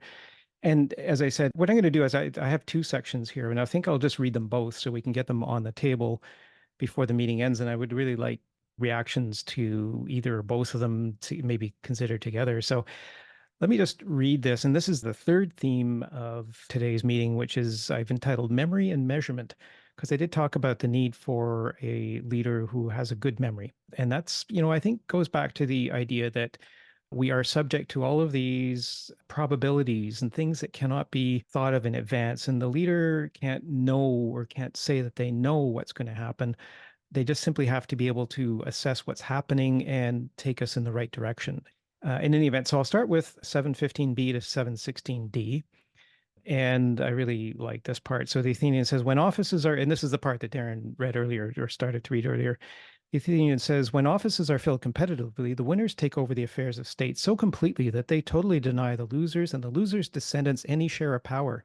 Each side passes its time in a narrow scrutiny of the other, apprehensive lest someone with memories of past injustices should gain some office and lead a revolution. Of course, our position is that this kind of arrangement is very far from being a genuine political system. We maintain that laws which are not established for the good of the whole state are bogus laws, and when they favor particular sections of the community, their authors are not citizens but partymen, and people who say those laws have a claim to be obeyed are wasting their breath. We said all this because in your new state, we aren't going to appoint a man to office because of his wealth or some other claim like that, say strength or stature or birth. We insist that the highest office in the service of the gods must be allocated to the man who is best at obeying the established laws and wins that sort of victory in the state. The man who wins the second prize must be given second rank in that service, and so on, and the remaining posts being allocated in order on the same system. Such people are usually referred to as rulers. And if I have called them servants of the laws, it's not because I want to mint a new expression, but because I believe that the success or failure of such state hinges on this point more than anything else. Where the law is subject to some other authority and has none of its own, the collapse of the state, in my view, is not far off. But if the law is the master of the government and the government is its slave, then the situation is full of promise and men enjoy all the blessings that the gods shower in a state. That's the way I see it. Clinias responds, by heaven, sir, you're quite right. You've the sharp eye of an old man for these things. The Athenian says, yes, when we're young, we're all pretty blind to them. Old age is the best time to see them clearly. Very true, agrees Clinias. Well, what now? Asks the Athenian. I suppose we should assume our colonists have arrived and are standing before us. So we shall have to finish off the topic by addressing them. Of course, says Clinias. The Athenian says, now then, our address should go like this. Men, according to the ancient story, there is a god who holds in his hands the beginning and end in the middle of all things, and straight he marches in the cycle of nature. Justice, who takes vengeance on those who abandon the divine law, never leaves his side. The man who means to live in happiness latches onto her and follows her with meekness and humility. But he who bursts with pride, elated by wealth or honors or by physical beauty when young and foolish, whose soul is afire with the arrogant belief that so far from needing someone to control and lead him, he can play the leader to others, there's a man whom God has deserted, and in his desolation he collects others like himself, and in his soaring frenzy he causes universal chaos. Many people think he cuts a fine figure, but before very long he pays to justice no trifling penalty, and brings himself, his home, and state to rack and ruin. Thus it is ordained. What action then should a sensible man take, and what should this outlook be? What must he avoid doing or thinking? Clinias says, this much is obvious. Every man must resolve to belong to those who follow in the company of God. The Athenian says, so what conduct recommends itself to God and reflects his wishes? There is only one sort, epitomized by the old saying, like approves of like, excess apart, which is both its own enemy and that of due proportion. In our view, it is God who is preeminently the measure of all things, much more so than any man, as they say. So if you want to recommend yourself to some of this character, you must do your level best to make your own character reflect his. And on this principle, the moderate man is God's friend, being like him, whereas the immoderate and unjust man is not like him and is his enemy. And the same reasoning applies to the other vices too. I like that section. I read part of that before, but I like the presentation that God is the measure of all things. And this is really a reference to the Theaetetus and the sophist Protagoras, who said that man is the measure of all things. And if we think that anyone is capable of measuring all things, that tends to get into the person's head. And we hear some leaders who go around saying that now. The next section I want to read is the part that gives the example of the reasoned legislation. So I'll just read this and then we'll go back to a discussion for another 15 or 20 minutes. So this is from 720c to 722a. The Athenian says, "Now here's another thing you notice. A state's invalids include not only free men, but slaves too, who are almost always treated by other slaves who either rush about on flying visits or wait to be consulted in their surgeries. This kind of doctor never gives any account of the particular illness of the individual slave, or is prepared to listen to one. He simply prescribes what he thinks best in the light of experience, as if he had precise knowledge and with the confidence of a dictator. Then he dashes off on his way to the next slave patient and so takes off his master's shoulders some of the work of attending the sick. The visits of the free doctor, by contrast, are mostly concerned with treating the illnesses of free men. His method is to construct an empirical case history by consulting the invalid and his friends. In this way, he himself learns something from the sick, and at the same time, he gives the individual patient all the instruction he can. He gives no prescription until he has somehow gained the invalid's consent. Then, coaxing him into continued cooperation, he tries to complete his restoration to health. Which of the two methods do you think makes a doctor a better healer, or a trainer more efficient? Should they use the double method to achieve a single effect, or should the method two be single, the less satisfactory approach that makes the invalid more recalcitrant?" Clinias says, "The double, sir, is much better, I think." The Athenian says, "Would you like us to see how this double method and the single method work out when applied to legislation?"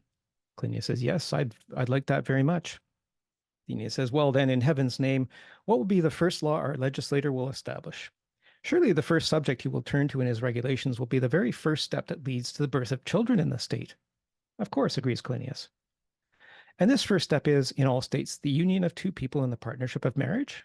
"Naturally," says Clinias. "So the correct policy for every state will be probably to pass marriage laws first." "No doubt about it," says Clinias. Athenian says, "Now then, to start with, let's have the simple form. It might run more or less like this." He's quoting a short form of a law. He says, "A man must marry between the ages of 30 and 35. If he does not, he must be punished by fines and disgrace." End of story. And he goes on, "And the fines and disgrace will then be specified. So much for the simple version of the marriage law. This will be the double version." So this is the longer one. So his longer version is, "A man must marry between the ages of 30 and 35, reflecting that there is a sense in which nature has not only somehow endowed the human race with a degree of immortality, but also planted in us all a longing to achieve it, which we express in every way we can. One expression of that longing is the desire for fame and the wish not to lie nameless in the grave. Thus mankind is by nature a companion of eternity, and is linked to it, and will be linked to it forever. Mankind is immortal because it always leaves later generations behind to preserve its unity and identity for all time. It gets its share of immortality by means of procreation. It is never a holy thing voluntarily to deny oneself this prize, and he who neglects to take a wife and have children does precisely that. So if a man obeys the law, he will be allowed to go his way without penalty. But if a man disobeys and reaches the age of 35 without having married, he must pay a yearly fine." And then he stops and he says, "Well, of a sum to be specified, that ought to stop him thinking that life as a bachelor is all cakes and ale." Then he goes on, "And be deprived too of all the honors which the younger people in the state pay to their elders on the appropriate occasions." He says, "When one has heard this law and compared it with the other, one can judge whether in general laws should run at least twice the length by combining persuasion and threats, or restrict themselves to threats alone and be of the single length only." Megillus says, "The Spartan instinct, sir, is always to prefer brevity. But if I were asked to sit in judgment on these statutes and say which of the two I'd like to see committed to writing in the state, I'd choose a longer one, and my choice would be precisely the same for every law drafted in the alternative versions of which you've given us specimens. Still, I suppose Clinias here too must approve this present legislation, seeing that it's his state that is contemplating the adoption of the laws modeled on it." And Clinias says, "You put it all very well, Megillus."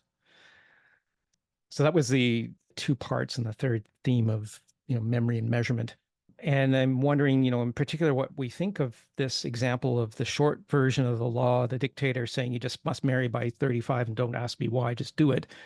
Or the longer version, which gives the whole reason about humanity's immortality and all of that, this idea of the soul's ability to persuade. And I don't know, I thought this example was maybe effective, but I wonder what others think. George, your thoughts? Well, I want to go back up to the notion of God is the measure of all things versus man is the measure of all things. And this speaks directly to the question of democracy as a process versus legitimacy derived from good governance, right? So in other words, imagine a leader that runs on the idea, oh, global warming doesn't exist. And moreover, we are going to benefit ourselves at the expense of the rest of the world, right? America first, right?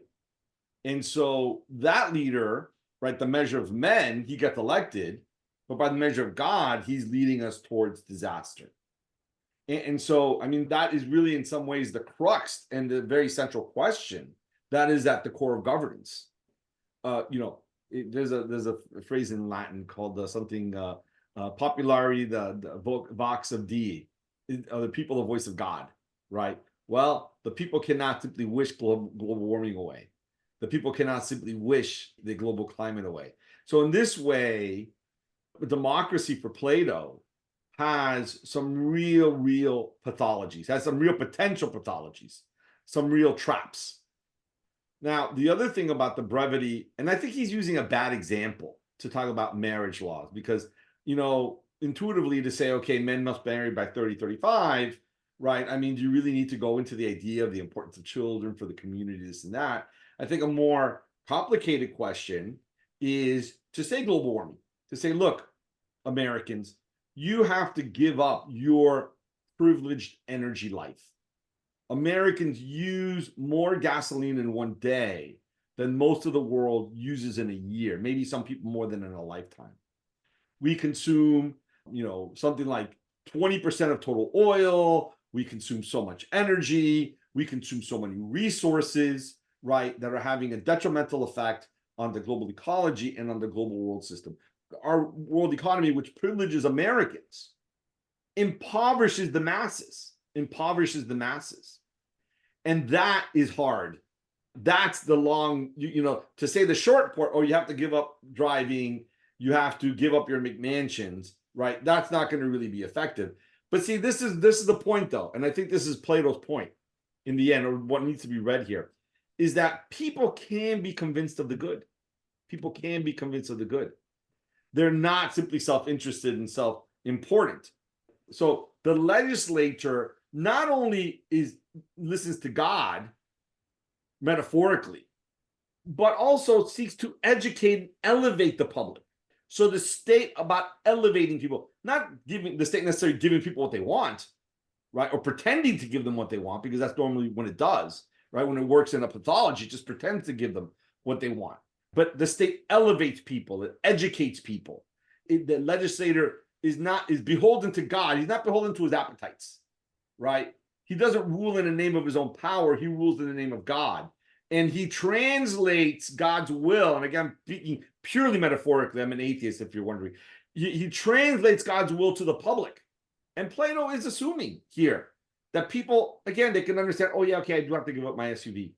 I do have to give up my mansion for the good of ecology, for the good of the planet, for the brotherhood and sisterhood of humanity. And that's part of the problem with our political system, is that it spreads ignorance, it spreads lies, American nationalism, global warming denial in various forms. The Democrats talk about global warming, but they deny it in practice.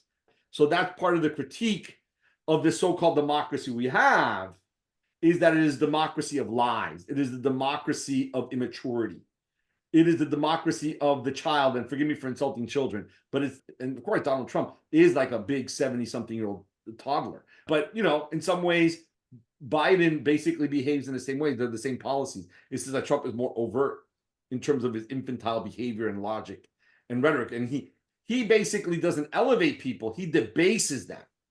He says, oh, you're white. You deserve better. You deserve the privileges of America. Oh, we're just going to deny global warming. Consume as much energy you want. So in this way, he infantilizes the public in that way, right? So he himself behaves as an infant. Again, the Democrats, they pretend to be adults, but they carry out the same policies, right? They speak to those people that want to believe they're adults, but they're still buying into the lie of, I'm going to say this, of capitalism. They're still buying into the lie of the nation state. And so I'll leave it there. Thank you very much.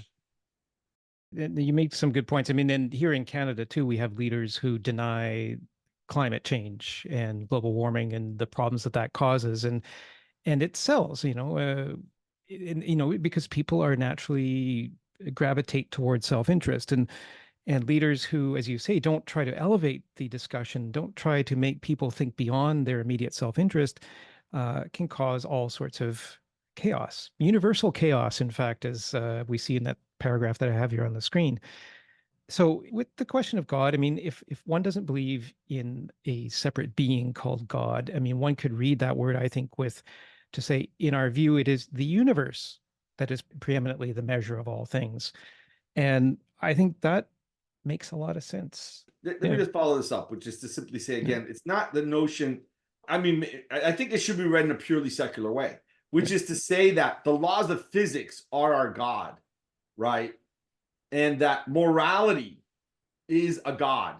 In other words, there are principles, there are values that lie outside ourselves, right? And if we just think of ourselves, we're narcissistic and we're petulant children. It's when we think about the laws of physics, it's when we think about morality, we think about the world and give it value. That's the God that we're talking about. And we recognize that we have to comport ourselves to these gods if we are to be authentic and if we are to thrive as a civilization and as a species. And we can't forget that Plato has said that the universe itself has a soul. We are not the only souls in the universe. We are not some souls who have just spontaneously erupted, but the universe itself has a soul. And as the Athenian said in Book 10, the very center of the universe is reason itself. The physical universe came second. The very center of the universe is reason itself. So I think that's the key in here. He's speaking in modern parlance, or at least in Hegelian parlance, to the world mind. And what's the other part he's speaking of? Oh, he's speaking to the world mind. Oh, he's presaging panpsychism. It could be read into that. Yeah, I think maybe there's a different depth of that discussion, but that's something I think for another day. But we just have to keep that in mind here, that is where he's coming from. It's not just the laws of physics, it's the laws of reason. So we'll go to Darren. Just jumping off your immediate discussion here, and then I have some other things I wanted to bring up. So yeah, so regarding this idea of God, I mean, we sort of actually already discussed this, right? Like in Book 10, it seemed pretty clear that, at least, I mean, there's various ways you might read it, but we started with Book 10, and there, God just actually seemed to turn out to be the reason that created the universe. It's the reason that gives us the meaning of justice, that there is something that is justice, just apart from our own rational self-interest. It is the reason that governs the universe.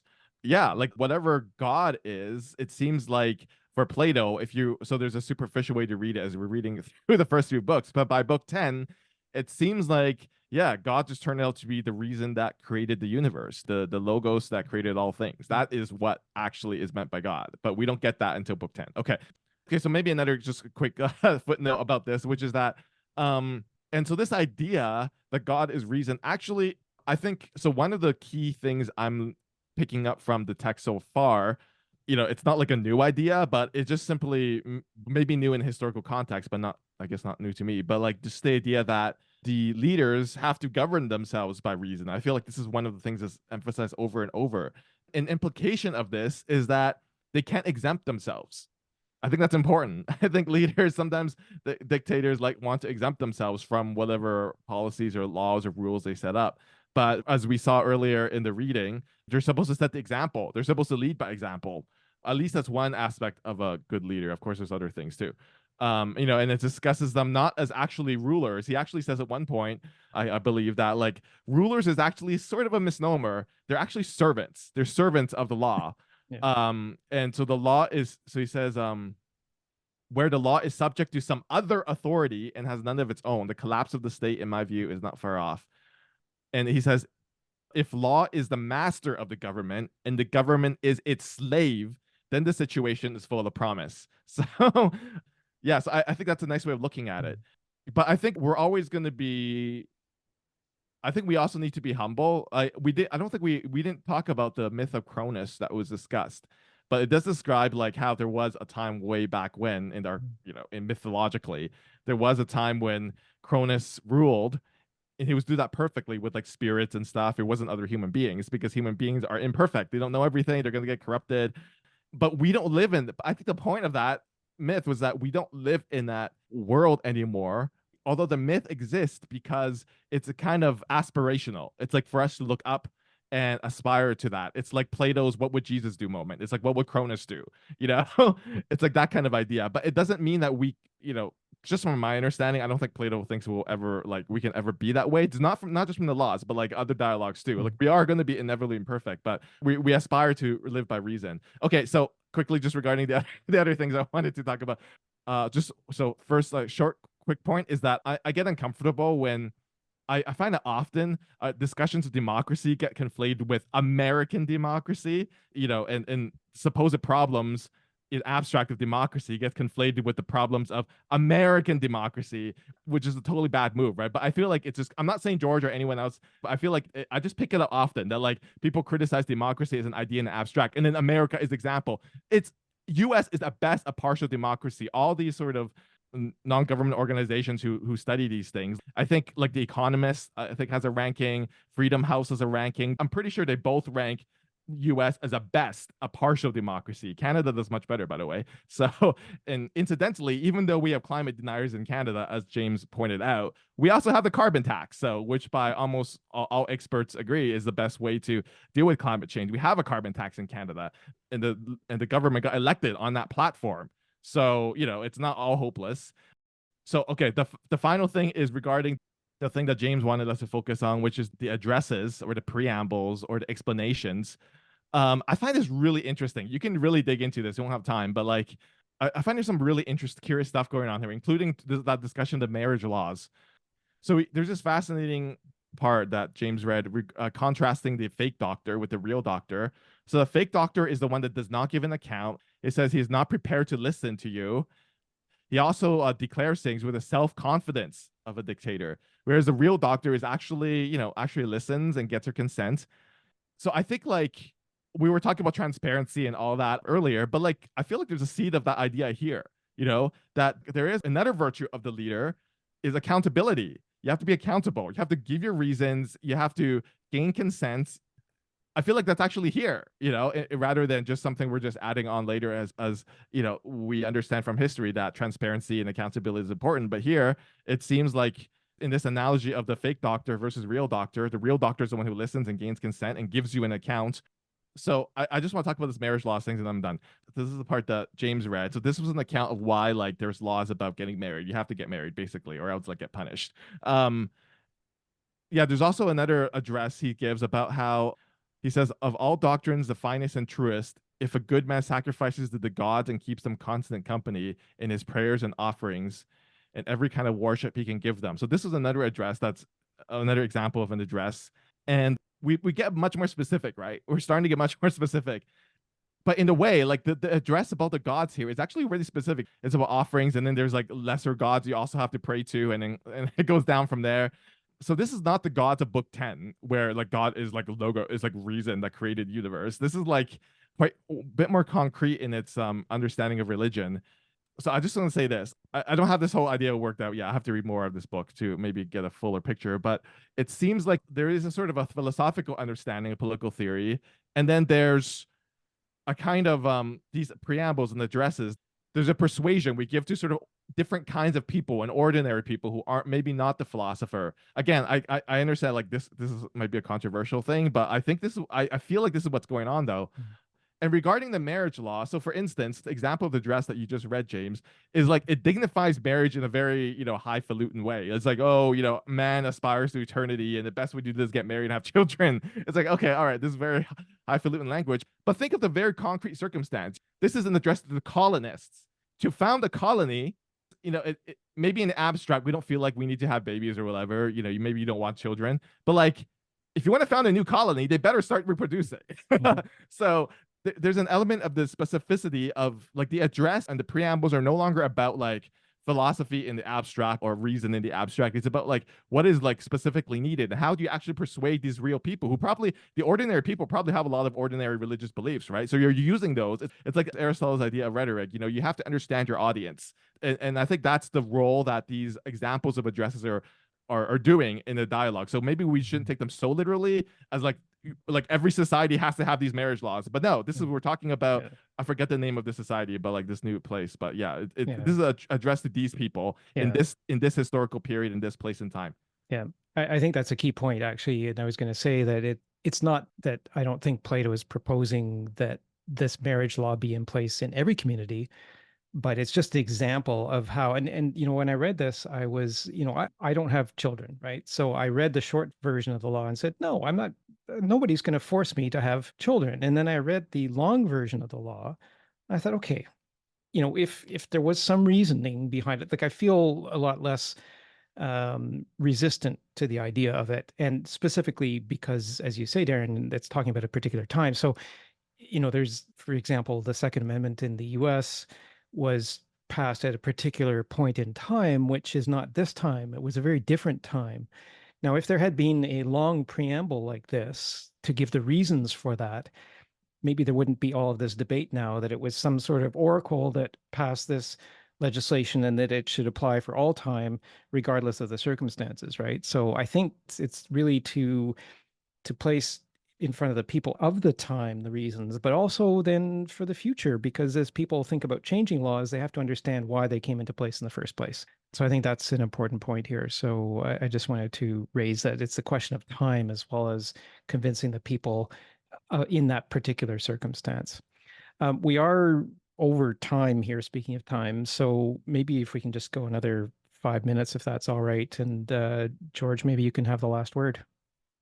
Well, I mean, Darren brings up this idea that, you know, there's these entities that go out and measure democracy and drop lists, right, and compare societies based on democracy, whatever that means, and it's procedural. But, you know, in some ways, this is exactly what Plato is arguing against.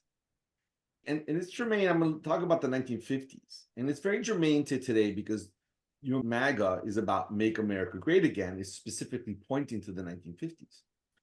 And so it is shocking that 1950s America is viewed as democratic, right? I mean, here's a period where you had Jim Crow, where you had lynchings, where you had patriarchy. You had a television show, for God's sakes, that was called Father Knows Best. I mean, I can't imagine anything more sexist than that, the television show. You had repressive anti-communism. People's lives were destroyed for simply making, you know, a critical comment of the state or corporations. So indeed, the 1950s arguably is one of the most repressive periods in terms of human history.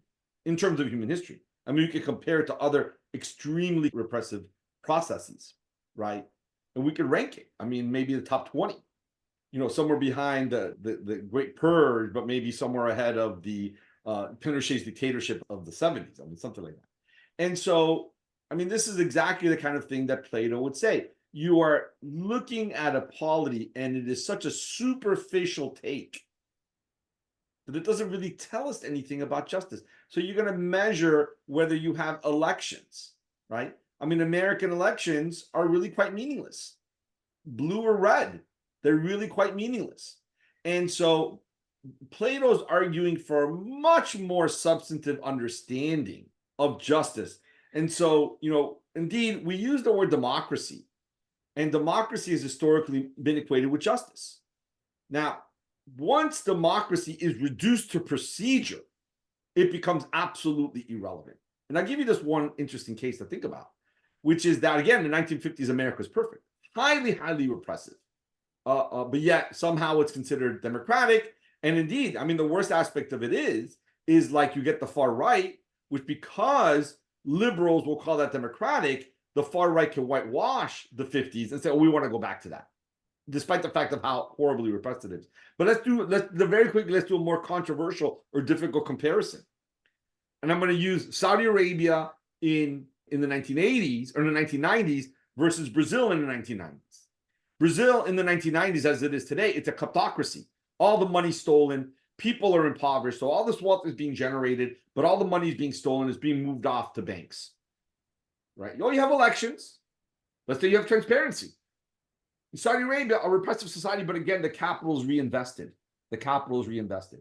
Now, I'm not going to say to you right now which is better, but the point is that in order to have a true meaning and understanding of democracy and community well-being, if we're just caught up in process, again, we're stuck in the dystopia we have today, where we can elect someone, a dictator, someone who overthrew the government or tried to, someone who actively argues right now that the president is above the law, right? And just because he elected, just because he wins an election, or he might even lose the election, but the electoral college, right?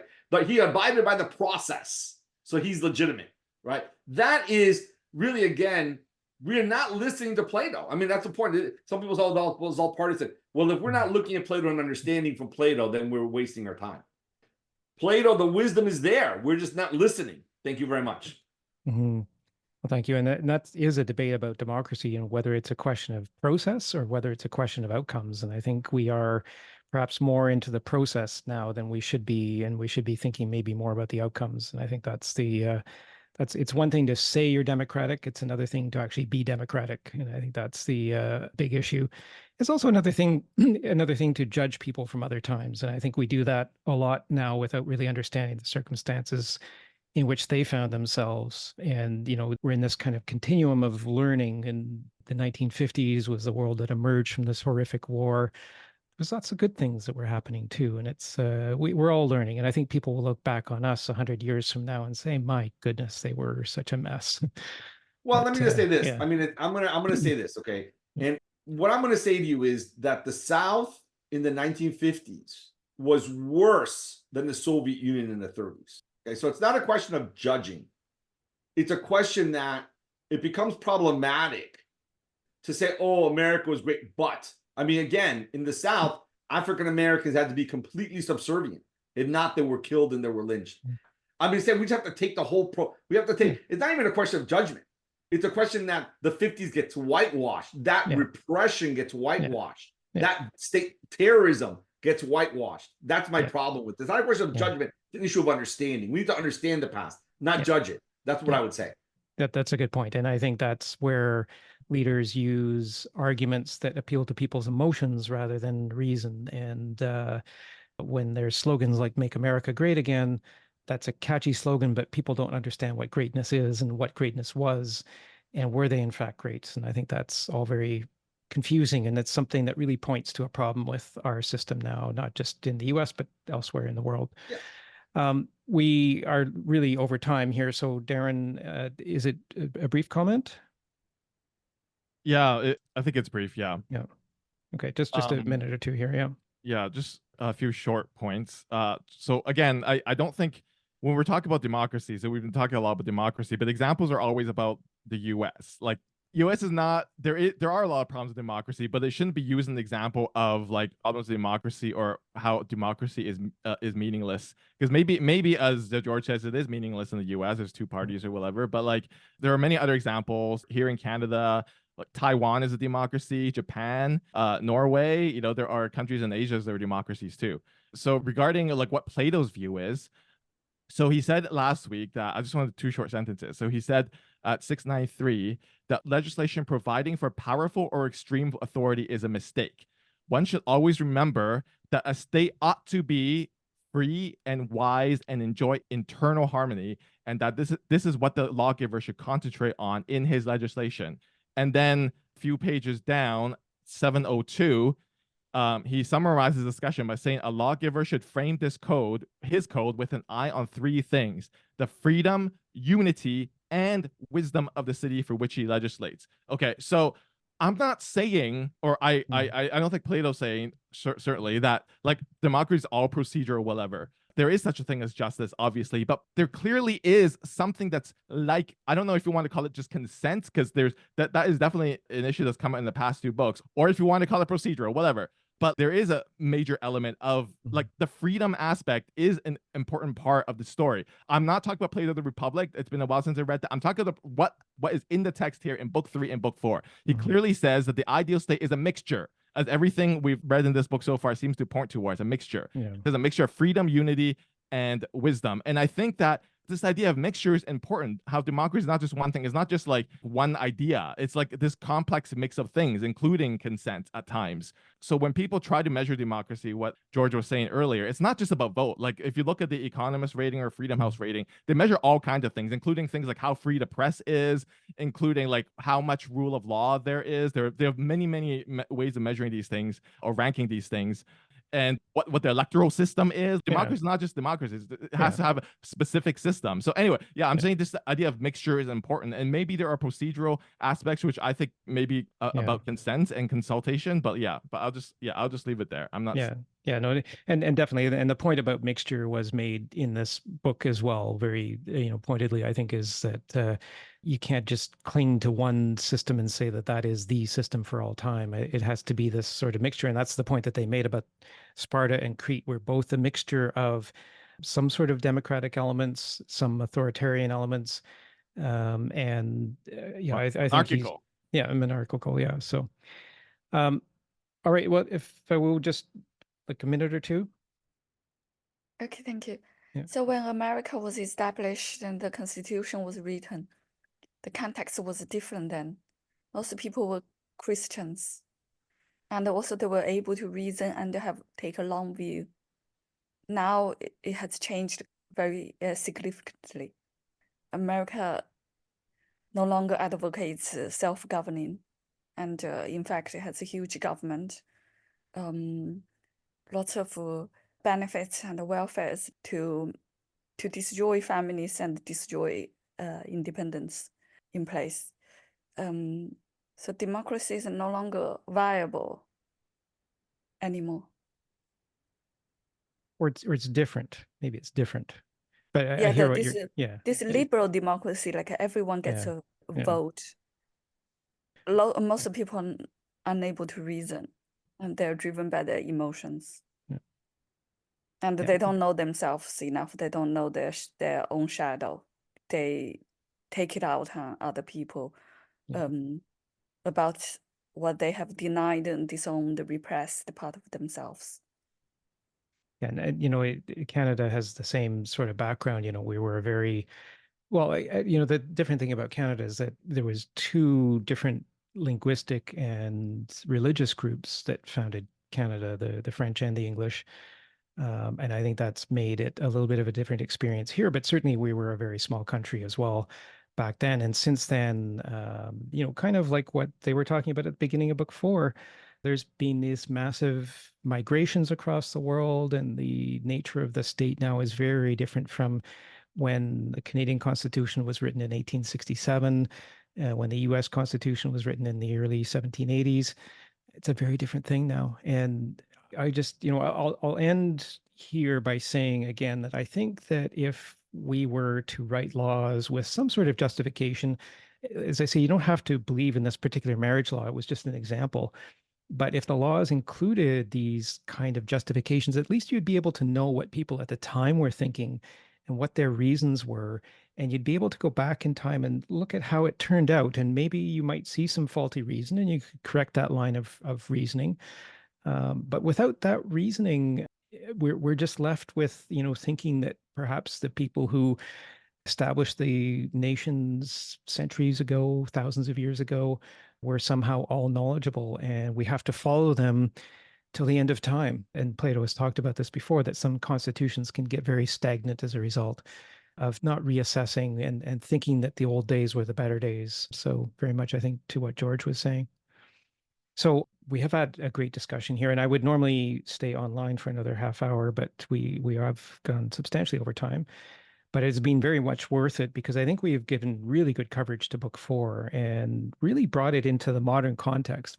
We've spoken so much about today's world and how it relates very much to what Plato was saying. So I think this is evidence that ancient wisdom, whether it's 2,400 years old or not, is still very applicable now, and maybe even more applicable than some people would think. So I think there's some very true words in here, and some words that really speak to some issues that we are experiencing now that we would do well to understand. So So I want to thank everybody for participating in this and being here. I will get this episode and the last episode, which I haven't yet posted. I'll get those both up in the next 2 weeks.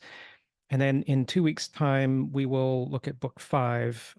Book 5 really talks about the soul, really goes into the aspects of the soul, which is interesting. And book 5 has this strange, the Laws is famous for this idea that a colony or a city should be 5,040 people. That we'll see that in book 5, and that'll be some interesting discussion around that. So we'll look forward to that next time. And I will end the recording now and hope that everybody's able to return in 2 weeks. So thanks for attending today. Thank you. Thank you.